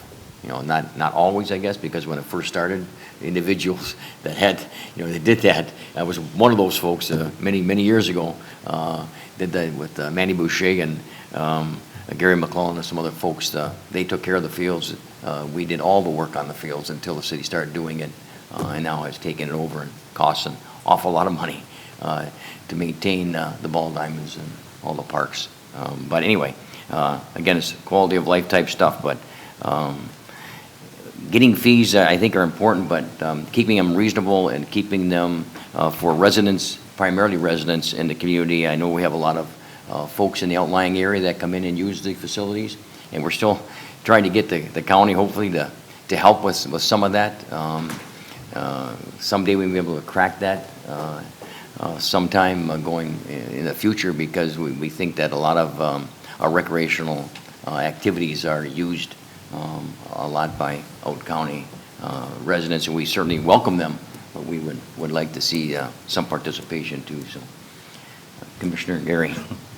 I've always been a proponent of being able to someday increase the user fees on Malcolm Park, because it does take a lot from the city resources, Parks and Rec, to Yes. maintain the parks. And I know that the contributions that they've made is tremendous as a group, and I hadn't thought of Commissioner Tuardi's comments. I think were good about all of the money that was just raised in the GoFundMe campaign and everything else for the fundraising. And the other thing is that we'd be raising the fees, I think, on youth, but then a few items ago, we just said we wanted to commit more money to the youth by increasing our community services board allocation by $5,000. So I think by virtue of that, I think that I'd wait until the facilities are improved, kind of like we did with Sherman Park. Wait till the facilities are improved and then do a better, I guess, analysis of the rates, and instead of just throwing numbers out there. I'd like to see some substantiation of what those numbers are and where they need to be and why we'd raise them, so. Commissioner Collins? Can you throw that chart back up again? Which one? The one that had that one right there. So I'm in agreement with the fact that I don't think that raising the rates for the youth or the adult activity groups, but I'm definitely in favor of raising it for the people that are gonna do softball tournaments and so forth. So obviously that sounds like a pretty good compromise. Is there a way that we can actually do that if we're all in agreement? Or is this the only thing that's proposed and it's a yes or no thing? No, it's a consensus type thing, so. Okay. Well, I thought that's what we were gonna do with Sherman Park, and then it was just Yeah. kind of yes or no thing, and we never went back and talked about, like, can we raise it $25? Well, because we had, people wanted to keep it the same. That was the next question is, I didn't know if there were enough votes to get it to one point or the other, so. Oh, I got it. That's why you were looking at me? Well, once we had the majority, then there was no sense asking, because that's. Yeah. So I'm in favor of that, keeping the youth group and the adult group the same, based on the fact that they do a lot of work up there and so forth. And then as the facilities increase or get better, then we can look at that later down the road. But definitely for group C and D that are just coming up for a weekend or whatever, I'd like to see those increases. Okay, let's keep that right on that thing, because I think, let's go to Commissioner Miller and then Commissioner Baker. How long have these rates been, how long have these fees been, and when's the last time you raised them? How long have they been like this? It's been a few years. Well, we put them back on. Yeah, they were, I would say, Commissioner, it's been about maybe 5 years, 4 or 5 years. And then I think at one point they were voted to eliminate, and I believe last year they came back on. And so there's been a little bit of both ways. And just one comment on this is that I believe last year we started the improvements, 2 years ago was some part-time folks there during the summer. But also we cut the grounds, we started cutting them a second time. The infields get cut twice a week versus in the past it was once. The whole park gets cut once. Once a week, the infield's twice. So we've made some gains there as well. Okay, Commissioner Miller, you shall have the floor. And Commissioner Baker's wish is just to raise everything $25 across the board. Did I read that correctly? I feel that's reasonable. Okay, Commissioner Baker. Yeah, I'm only looking to increase the rates because of what the city has taken on in the last year to finally start doing some major work up there between the playground equipment coming off and all of that. I also play softball, and I also know how much it is to sponsor a team, and it's $300 alone for someone to sponsor said team. So $25 of an increase, with knowing that the city is going to continue to put in what they're putting in up at the ball fields and more as well, I think is completely reasonable. Okay, any other comments? Commissioner Tuardi. I guess just a question for Commissioner Baker. Would you be willing to break out A and B and C and D? Could you leave that on? Or does that automatically go back? Oh, you have no control over it. Okay. As far as just one So, because it one kind user of, fee, it kind of sounds like there's a couple commissioners that are in favor of the C and D changes, but not necessarily of the A and B changes, and I hate to see the whole thing fail if you're not willing to. And I understand where everyone's coming from, but I also, I know what we pay to play. And No, it was just a question. Would you be willing to break out A and B and C and D? It's your wish. I think $25 is reasonable, so I'd like to just keep it as it is. Again, I've seen what the Parks and Rec are Sure. doing up there. I think the other users would be fine with it too, in my opinion. And you can always come back with another, I mean, this is the consensus type thing, so if there are no questions, we can vote on, or not vote, but at least have consensus on the Malcolm Park users fee that all, the 4 categories, A, B, C, and D, have a $25 increase. That is the wish. All those in favor, raise their hands. So it's 2. All those opposed, raise their hand. That's, okay, then, the other wish would be, and add the $25 to C and D? Is that something we can do? I would think during this time we could, right? Most certainly, that's something that the commission could do at this time. Just a note of clarification on C and D. If you look at under C, the increase would be to $150, which is a greater increase for those prior three categories: nonprofits, individuals, and business and organizations, more than $25. Right. And then the same is true for category D. Right, just leave it as it is?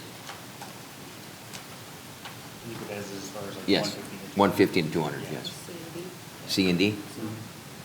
Okay, everybody understand? No.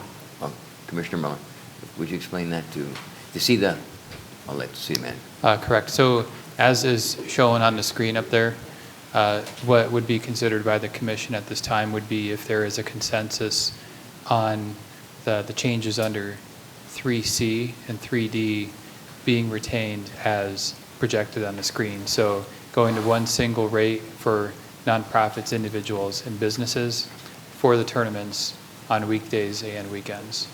$150 during the weekdays and $200 during the weekends. Okay, okay. Okay, so Commissioner Baker.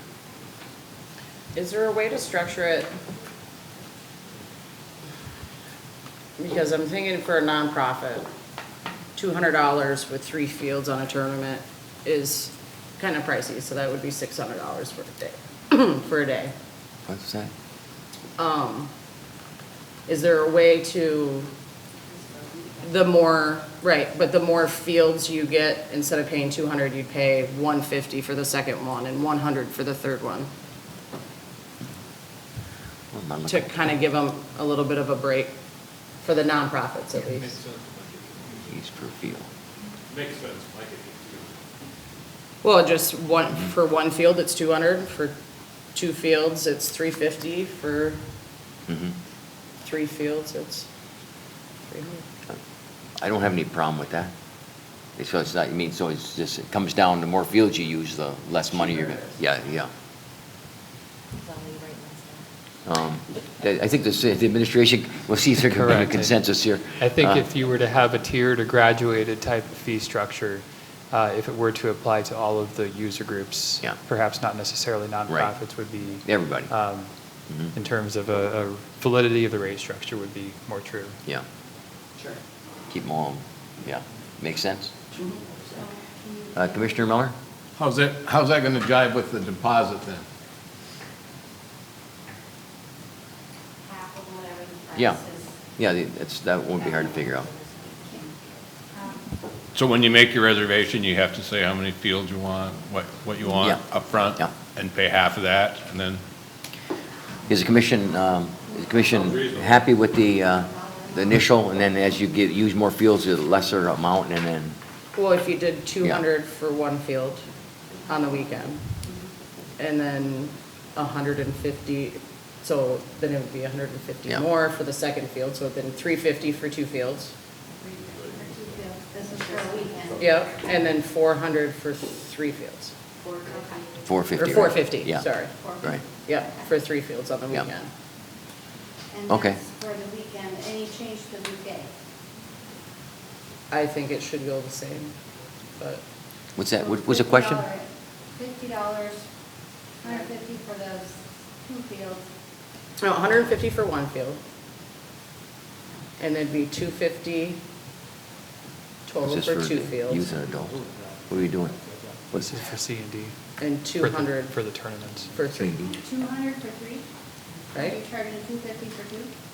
Wait, I'm doing my math. Excuse me, I don't even know where you're It's at. 50, 150, Uh, 2, 3, I'll 3. read it, I'll read it back. 300, 150. 300 for 3 fields. yeah. Excuse me, Okay. So, where did we just go? I thought we were at the 200, we're at 200, Transition. 150, Because she was 100. doing the weekday, not the weekend. She was going off the, she did both of them. okay, Oh. if you'd like me to read it back, because we're only talking Okay. now You- about the tournament fees, correct? Okay, so it would be 150 for, under C weekday, 150 for one field, Okay. 250 for 2 fields, and 300 for 3 fields. Okay, And then for a weekend, which includes both days, 200 for one field, 350 for two fields, and 450 for three fields. These were Okay. the numbers, but. Yes. Yes. City manager? And in terms, if there, just to clarify, and thank you for recording that, if there are more than 3 fields reserved, excuse me, then the 4th, 5th, and so on, that would be at the 3rd field rate. Yes, yes. Good point. Commissioner Gary? I just, have we done an analysis of how many times we've rented like this? I don't know. What did, you said that we had no user fees in 17, 18, we didn't charge, or? Because I'm looking at the budget, and the revenue we got in 2017, 18 was $250 for all user fees combined. So we're arguing about Yeah. nothing. And then Yeah. $500 last year, and we're looking at projected a couple thousand. So do we know what mix it is? Are we totally Yeah. I mean, you goofing spend a this lot of up? time. I mean, we probably should study these a little bit better before we propose changes in rate structures The that we don't tournament know are fees, gonna. Commissioner, the tournament fees actually are fairly small, but it goes by the year. We do get some that come back every year, and certainly the true concept here was to eliminate the 3 different structures on each one of them and make it one, and that's just the 3 years what we started with. Why did we eliminate or change all 3 and then hike the rate in addition? I mean, maybe we should have averaged it or done something, or taken the highest of the 3, maybe. I don't know. Streamlined it into one fee during the weekday, and then one fee for the weekend, and certainly try to cater, because there is no resident, non-resident, there's other factors that, it's just whoever rents that until such time that we have a waiting list, maybe we could revisit that again, so that was the intent. Let me ask you, Dan, is this gonna stop anyone from coming to the Sioux and having a tournament with these kind of fees? No, absolutely not. I do Okay. not believe They're so. not that large, that high. I think it probably will help. Okay. Certainly, our intent is to work with the people Yes. too. Okay. Okay, thank you. Yep. One more thing. I think there was a comment made about the fees being cheap. I can't remember which group. That's why Dan and I talked about what the users might be able to absorb, and that's why we talked Okay. about it. Their proposal is to increase them. Okay, thank you. So that the consensus, I think we had the consensus, right? We're moving on to the next one? We didn't vote yet. Did we vote? No? All those in favor of the consensus of the user fee? Okay. Item 11, under the hit and wish list, as pertaining to including a schedule for the poll user fees. There was an error which was noted in that prime time was not listed between 5 p.m. and 10 p.m., particularly for Friday. And the reformatted listing of the fees is now based on the complete schedule listed by resident and non-resident, as noted in the included materials. Okay. We're good? Consensus is, go ahead, okay. Item 12 is an increase in the minimum bid for the Polar concession stand from $2,000 to $5,000. Wished by Commissioner Baker. As noted, the current food concession agreement officially ends on June 30th of this year. The agreement has been in force for 5 years at the publicly bid rate of $4,150 per season. And over the years, as noted, there has not been a large number of parties bidding on this service. Okay, Commissioner Baker. Okay, you all know that I think that we should be taking control of the concession, and if we're not gonna take control of it, we should definitely increase the minimum bid. I believe that the Eagles make quite a bit of revenue from that, and we should try to gain a little bit more than $4,000 a year. Okay, thank you. Any questions or comments? Commissioner Tuarte. Sure, I can make a comment, just because I do know your cousin John and Bruno well. They don't make any money. They do because they don't pay themselves. So they bring in an average of anywhere, I think, and he'll be reporting at Monday night's meeting. I think he said that they did end up bringing in $10,000 this year, but he and John do not take any sort of money whatsoever, because they give the money back to the boys, the team. And just for example, when Hiawatha Skating Club had their skating show there, the two of them were at the Puller for 22 hours combined and did not take any money from the team. So I know they're not making a lot of money on that. It's a minimum bid, So I know that they always come in higher than the minimum bid. Yeah, it's $41.50. Yeah, Mm. yeah, $2,000 is the minimum bid, and that's where we've been at, and they offer $41.50, and they've even, tried to say that they would pay more but I think $2,000 isn't as a minimum bid, because for years, we couldn't get anybody to go in there.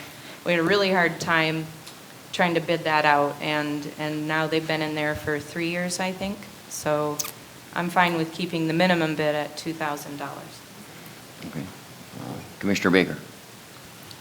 I know we've talked with the Eagles, and I've tried to get numbers off of their concessions. I believe the numbers that were given to me off their concession were strictly off of their popcorn and peanut numbers. I don't believe that they include their alcohol sales. I know that there's 124 pints in a keg. I know the amount of people that on an estimate go to the Eagles game and what they drink. I believe there's an opportunity for the city to take control of the concession, to generate that income. And I believe raising the minimum bid to $5,000 with the sale of alcohol involved in it, I think that's very minimal. I believe the concession bid is something other than the alcohol. I'm sure why it's separate, but it is separate, I think. Their concession, I think, is for the burgers and stuff that they sell, I think. So where does the alcohol come in then? Where's that fit? You have to ask, Commissioner, Mayor, the alcohol comes in when the Sioux Eagles came into, I believe it was 2008. When they came here as a team, they came to the city commission and asked to do this. So that's not in a separate agreement. It's not something we bid out. It's been part of their agreement since 2008, and we've allowed that, and it was approved by the city commission. Mm-hmm. And I personally am not interested in selling alcohol as a city. I think that's something that the Eagles do, and I think that's, again, part of their, why they're here and why they're still in business. But they Commissioner Baker. But they make money from that concession from selling beer, and we're losing $300,000 a year. So just asking for $3,000 more. We for 6 lose months. $280,000 roughly in the last 9 years a year. But I don't think that we lose money. I don't call it we spend that money to keep the puller open as a venue here in the community, as well as we spend $600,000 on the parks, all the different parks that we have. So we have responsibilities as a city, and that's some of our responsibilities. The Eagles will be here if they can continue to operate in a manner that they can explain when they get here. But ultimately, they're going to have some way of generating revenue. And I am not in favor of the concession. So I guess at this point, it's either a hit or a wish. But I think I've talked over the years. I don't think the city should be in the beer business. I think we should not compete with bar owners and other restaurants in the community. And I think there are certain venues that government is for, in my mind, and selling alcohol is not one of them. So. And the concession, all the equipment in the concession other than the hood is owned by the Eagles. So I think I'm just happy with what they do. Glad they're here. Commissioner Miller. As a government entity, we shouldn't be in the beer business, we shouldn't be in the food business, the concession business at all. And I wish the Puller Stadium didn't cost so much to keep it going every year. I mean, that would be my wish, that it didn't cost that much. But the thing is, you got the Hiawatha Skating Club there and you got the Eagles there. If we're gonna start jerking these people around, they're gonna leave. And then how much is it gonna cost? I mean, I don't know. I mean, I even see the next thing here about some scanner because we don't trust them for what the tickets they sell. I don't know. We gotta put some trust in people and let them make some money. The little tiny bit of money that they can make down there. Commissioner Twarian and Commissioner Baker. Just a question, though, when we're looking at the footprint of the puller, and when we rent out the concession stand, can you explain to me what the concession stand entails? It's just the portion down the stairs to the right, correct? Has nothing to do with the beer cage area, that they get their own They get their own licenses, they hire their own security, they do everything involved with that. The concession stand is just that one footprint area. Yes, the food concession is in the east part of the bottom portion next to the lobby, and the beer is on the west side, and again, that is two separate. Two separate. Two So separate. we're only talking about the minimum bid for the food concession to the east side of the puller. That's what this issue is, yes. Correct, thank you. Yes. Thank you. Commissioner Baker? First of all, it's not that I don't trust the Eagles as far as the tickets. What it has to do is with accountability, and we as a city government should be able to be accountable. There should be a tracking system. It's 2019. It should not be based off of a handshake and your word. We are a city government, and it should be accountable, and that's what the tickets would be for. Not just for the Eagles, for any other event that takes place there as well, if we are to collect a 50-cent surcharge.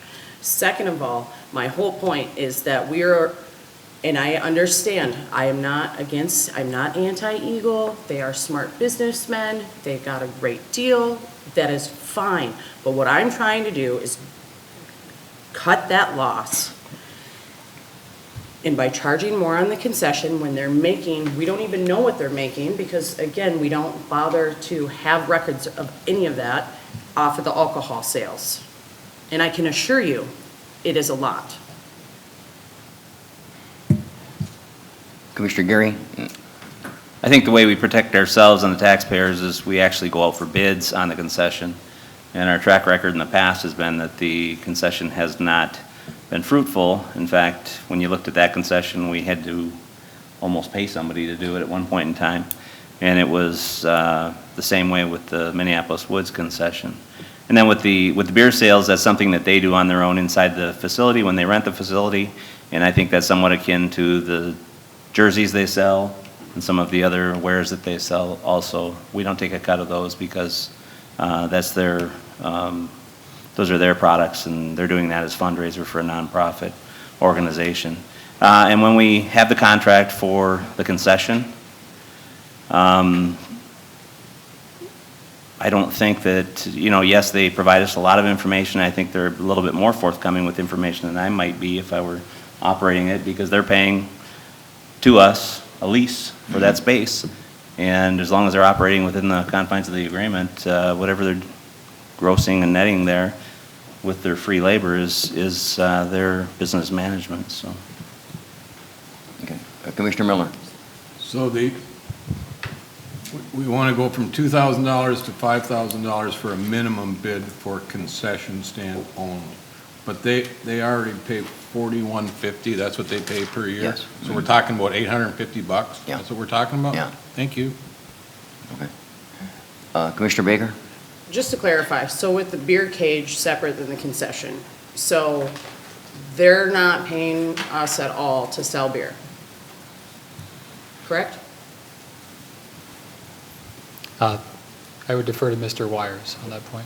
Thank you. Commissioner, that is correct. Okay, so with anybody that's coming into the Polar to have an event, they can sell beer if they get their own license. It's approved by the city. And insurance and improvement. Yeah. I mean, it's going to have to come here.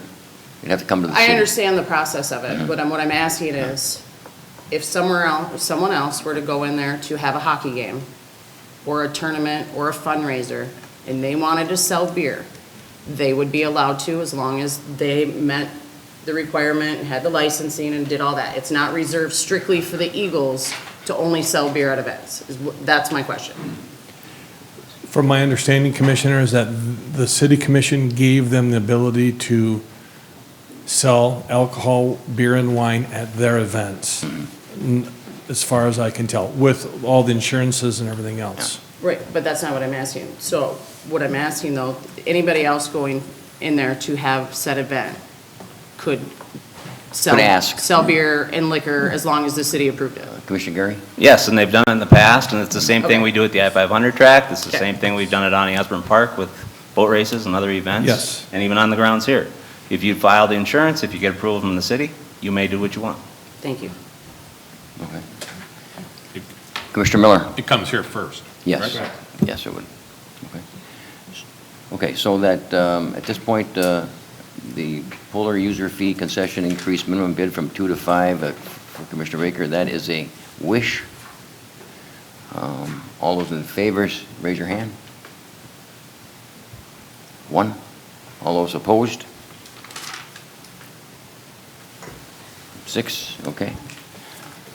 That will remain as is. Item 13. Item 13, thank you, Mayor, is a wish by Commissioner Baker in terms of implementing a ticket sales scanner as compared to the current manual system. Okay. To utilize a ticket sales scanner or ticket validating system, the cost would vary, whether we're on a smartphone-based application system to hand scanners.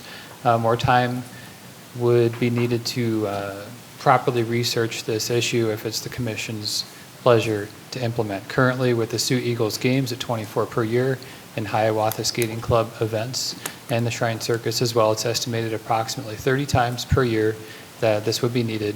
And staffing costs are estimated to be a minimum of 2 hours per event at approximately $35 per hour, wage and fringe overtime, for an employee cost of $2,100 to operate the system if using current staffing and overtime, which would apply to one entrance at the mode of operation. The current manual system of collection is an honor system, with each organization providing the numbers and payment for the 50 cent per paid ticket. During the 19 fiscal year, an estimated 8,302 paid tickets resulted in $4,151 in revenue through the surcharge for the Sioux Eagles, and the information for Hiawatha Skating Club will be forthcoming. Thank you. Okay, thank you. Commissioner Baker. Again, I'm just trying to look for some accountability, and 30 events out of an entire year does not sound like a lot as far as keeping track of tickets, but moving forward and planning for the future and trying to keep it open with more events, I think getting somebody to keep track of tickets and for accountability as a city government would be nice. Comments or questions? Commissioner Gary? I think just outline the reason that we instituted that fee might be in line. So years ago, we had looked at when the Eagles rent, and they rent a lot of ice, so they are somebody that really helps us to keep the subsidy down. But we had looked at when Sioux High was there, when the Eagles were there, when Hiawatha Skating Club was there. There's a difference between me going in and renting the ice for $110 an hour and having me and my family there, and having Sioux High going in with maybe 500 people there dropping popcorn all over the place. There was a lot higher cost of cleaning the facility. So all we were trying to do was to supplement the cost of the extra people in the stands and the cleaning. So I think that we went through a few different variations, and we came up with the 50 cents per ticket on an honorary system. And actually, I think it's derived a little bit more revenue than I thought it would. But it's helping to offset some of the cost of cleaning. That's all it was for. It's not a, it wasn't a revenue enhancement for any other reason at that point in time. I think that given the information the city manager provided, the Eagles are renting the ice. They're providing staff to police the back doors, front doors, side doors, and make sure that everything is properly accounted for. And if we institute a system that they have to use, then we are implementing or putting ourselves into that position where we're going to have to guard this door, that door, and the other door, and provide the equipment and the ticketing. And I think Mr. Brawley could tell you that equipment and ticketing is excellent, but it's very, very expensive. And but it's a good tool when you're running a different type of business. So I think for the 50-cent fee and the reason that we're putting it in, I think it's sufficient, and I think that the Eagles and Hiawatha Skating Club are doing a good job at self-policing them. I also believe they have a numbering system on their tickets, so that that's also what they go by. And I think trust is also something that we've talked about before, and I think the present system is fine. And I think going forward, as it gets busier, that can be a discussion item But I don't think the city needs to be in the business of watching who comes through the door when people have a contract with us and are willing to pay the fee. And I know Sioux High the Sioux High Blue Devils had a problem with that because they can only charge $5 a ticket according to the Sioux, or the schools. Yeah. And so that they had to go out and raise additional money in order to pay that fee. And they were not very happy, but at the same point, they were able to do it for the time being. Since then, of course, they've moved on, so, and we do miss them, no question. Commissioner Miller. Where does the number $2,100 come in from? How's that calculated? It says for an employee cost of $2,100. Oh, city manager? Where did that number come from? Thank you. That's at the 2-hour overtime rate of $35 over the cost of 30 events. The $2,100 is over Right. the whole? $35 per hour And at the cost of 2 hours by 30. I just have one more question, if I may, Your Honor. Sure. For a scanning system like that, does anyone know how much that would cost? Has anyone, city administration investigated how much a scanning system like that would cost? That would require more time than was available between the past meeting and this meeting, but I would imagine if you were to go to an electronic system, that may cost less than your traditional handheld type of hardware system. Thank you. Okay. Okay, at this time, let's do a consensus. The ticket scanner, as Commissioner Baker would like to see, all those in favor of the scanner that is suggested, raise your hands. One. All those opposed? Okay. Item 14 on the hit and wish list is in reference to Note 2 under the past fee schedule, which referenced the deposit or payment plan option. Just to recap, as noted, full payment is always welcomed at the time of reservation, and the recommendation was to provide, or require rather, a minimum of a half deposit due upon reservation, with the remaining balance being paid in installments and being received in full by the business day prior to the event. That has been included in the proposed fee schedule for the commission's action. Mm-hmm. Are we all good with that? Have Commissioner Baker's name on it? Correct. Okay. Good. Is it, okay, we're good? Consensus is yes? Okay. And the last item on, last item on the hit and wish list is to an administrative correction to the sequential ordering system under the Malcolm Park user fees. I believe there were 2 letter Cs before, and this would retain the letters of A, B, C, and D. Okay. All those in favor, raise your hand. Okay. Does that conclude? It does. Thank you, Mayor and Commission. Okay, that concludes the reconciliation portion. Item C, matters presented by the public. Is there anyone in the audience who'd like to make a comment at this time? Again, thank you all for your attention. Item D, matters presented by the City Commission. Commissioner Collins. I guess I just want some clarification on numbers, because I know that when we were talking about the Polar building, there were some numbers thrown around. But if you refer to the actual budget that's presented and the actual, it shows the Polar costs the city roughly $425,000 a year out of a total recreation and cultural budget of $1.5 million. So when you're talking about 3% of the general fund, that's the 3% of the general fund outside of that area of recreation and culture and so forth. So I just want to make that point. The other thing is that it's ironic to me that when you talk about, boy, it'd be nice to give the historic sites some extra money into to their budget, and then you look at the fact that the historic homes get $87,000, right? So the bottom line is that when, for me anyways, when I'm looking at the Polar, obviously I love the fact that the building's there and that it continues to be there. I want it to be there.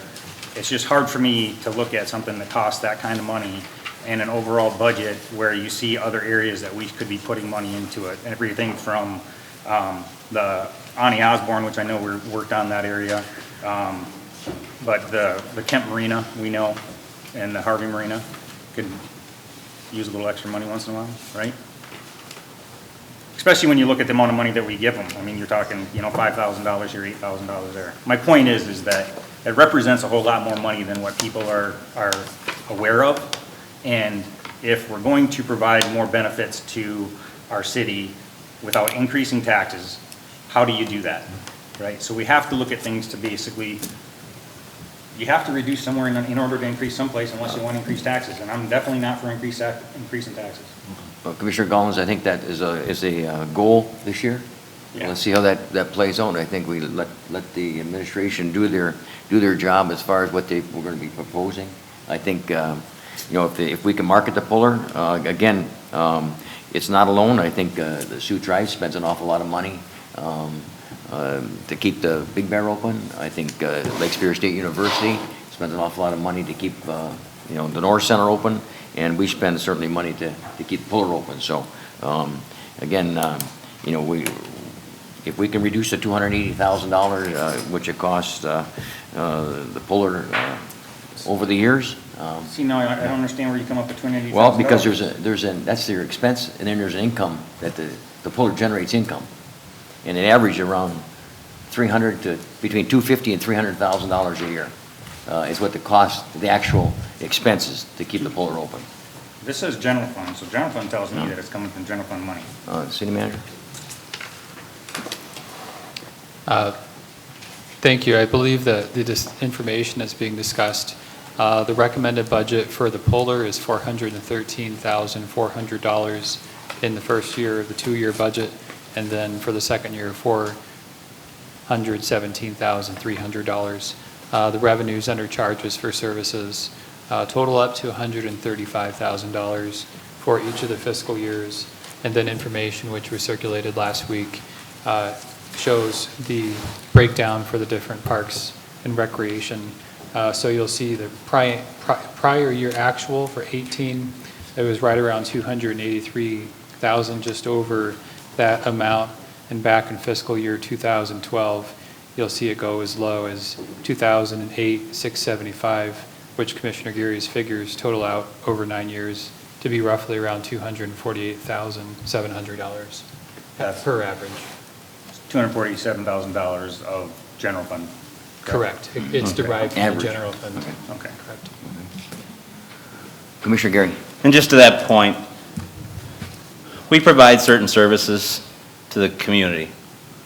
We provide recreation, we provide police and fire protection, we provide an airport, we provide composting, and all of that has a fee. So to pinpoint this and to focus on this is good, and we've made this a goal to make our contribution to operating the puller lower. But keep in mind that we spend $220,000 on composting. We spend over $1 million on police protection. We spend several hundred thousand on fire. There are so many things. We spend, as the city manager said, on the other parks, not the puller, $631,000 in expenses with very little revenue. So these are some of the things that make Sault Ste. Marie a great city, and these are some of the things that we provide as services to the community. I think Commissioner Talentino had a great idea. Why don't we look at the puller? The taxpayers are putting $248,000 in there to make sure it operates, but I can pretty much tell you the revenue from people traveling to the Soo, from Sault Ste. Marie, Ontario to the Soo to use that rink will far exceed $248,000 when you look at gas, hotel rooms, when you look at restaurants, equipment they're buying, time they've spent here. So I think it all adds to the culture and to the contribution of the Soo. Sherman Park costs us money, every park costs us money. And I don't like to think of them as a loss. I like to look at that as, you know, that is the city's contribution to providing that service. Yeah, and it is an asset. And the reason that, yes, the puller has required some money, because there's been some deferred maintenance through the years. And it is a big physical plant, and it's one of the oldest indoor natural or artificial, operated rinks around. And so it does cost some money. When you look at the ball fields, you look at Sherman Park, mostly land. You know, there aren't as many buildings to maintain. And it does take money to maintain these. But I think that we need to allow our city manager and city administration to plan and follow our goals before we start digging in and trying to change them ourselves. We are not in the business of micromanaging. I don't think you have the time. I don't think any of us have the time to do that. That's why we hire professionals who run the city so that they will accomplish the goals that we set for them. I don't want to follow the police officer around and say, you spent 30 seconds at this place or that place.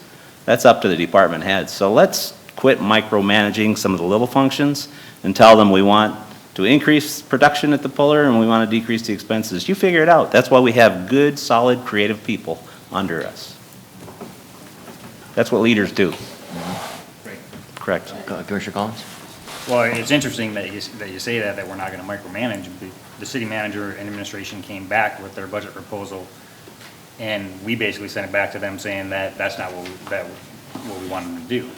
So if they come to us and say, hey, this is what we think is in the best interest of the city, we can revert some of these employees and so forth from the Polar building over here and retrain them and so forth, and then we say no, isn't that micromanaging? It's ultimately our authority to approve the budget. So And I will- micromanaging is okay when you feel it's okay, but not okay if you don't like the results. No, I added 2 items to this budget that I would have liked to have seen, which would have been a better commission that doesn't micromanage and understands the function of the commission.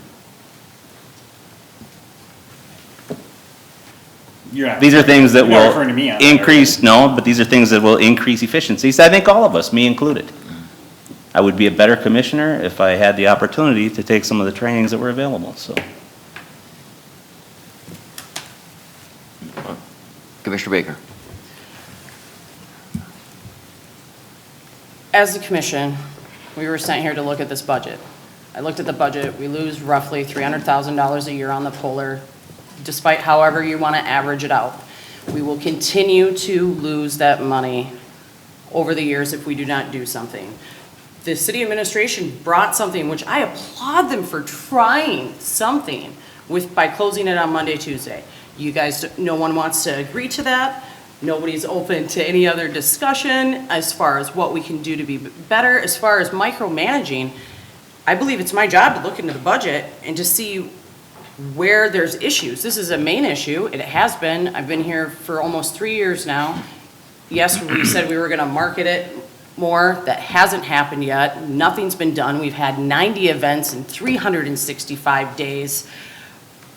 That is not enough to justify. You can justify it to the 149 people that donated that $400,000, but for the rest of the city taxpayers in Sault Ste. Marie, I have a hard time doing that. Commissioner Talentino? One last comment from me on this. You know, I've been here roughly a year and a half, and the last couple of weeks, I commend administration for this budget. The first year that I was asked to look at this budget, I really didn't honestly know what I was looking at. Let's be honest, you're throwing into it 2-3 months later, boom, you got a budget. This year, I was able to sit down with some people, learn a lot of good things, and start to actually understand the budget. And as a commissioner, I've learned to start prioritizing my goals as a commissioner. You know, we have over a $16 million unfunded liability with the police and fire pension. Here in the next 6 years in the CIP, we're going to have to do $9.3 million worth of renovations to our water and sewer plants. And we're sitting here arguing about $300,000, which we don't even know what that amount is until we do an economic study. I think these discussions that we're having, no, I'm not saying we should close the door on those smaller issues because we need to keep an eye on those. But I think we as a commission need to start changing our priorities on where we want to be with this. Okay? Like I said, $9.3 million. We can't close the water treatment plant. We can't close the sewer treatment plant. We're going to have to come up with $9.3 million in the next 6 years in the CIP. That concerns me. Okay? So just so you know where I stand on this, that's where I stand. Okay. Commissioner Gary? Oh, I think we're done. Commissioner Baker? And as you mentioned, in the 6 days here, I agree with you on all those things. Those things are a lot harder to control than the Polar entity. And right now, in a $1.6 million budget for the CIP for the Parks and Rec, they want 876,000 to go to the Polar. That's over half of that $1.6 million budget after they already put 1.5 million into it. So again, I understand what you're saying, 180%, but at the same time, 300 grand a year times 3, that's $1 million. At least that's a portion towards the 9 million towards the water treatment plant. I don't see how one is more important than the other, especially when one we can actually control and fix a lot quicker than the others. Commissioner Talentino, then we're moving on. One last comment. Until an economic study is done on that Polar, we're beating our head up against this desk right here. We have no idea what's going on with the Polar until that study is done. Thank you. Thank you. And we've heard the comments. They continue to be the similar type comments. We've heard them for a year. I think we're moving on. So if anyone else has anything else, otherwise we will adjourn. Commissioner Gary? I make a motion to adjourn this meeting. Support. Okay. Commissioner, you have a question? I just wanted to say thank you to Tiffany Estrick, who started the community Easter egg hunt up at Lake State about 5 years ago. This was the first time that I went, and my YAC students volunteered. They were asked to, and I said, well, what group is behind this? And there was no group. It was one woman, over 75 bikes, 600 and some kids. It was just really amazing, and I applaud her for stepping up and doing that for our community. Thank you very much. Okay. Thank you. Commissioner Gary? Oh, sorry. We just have a vote. Okay. All those in favor, signify by saying aye. Aye. Opposed? They are adjourned. Thank you.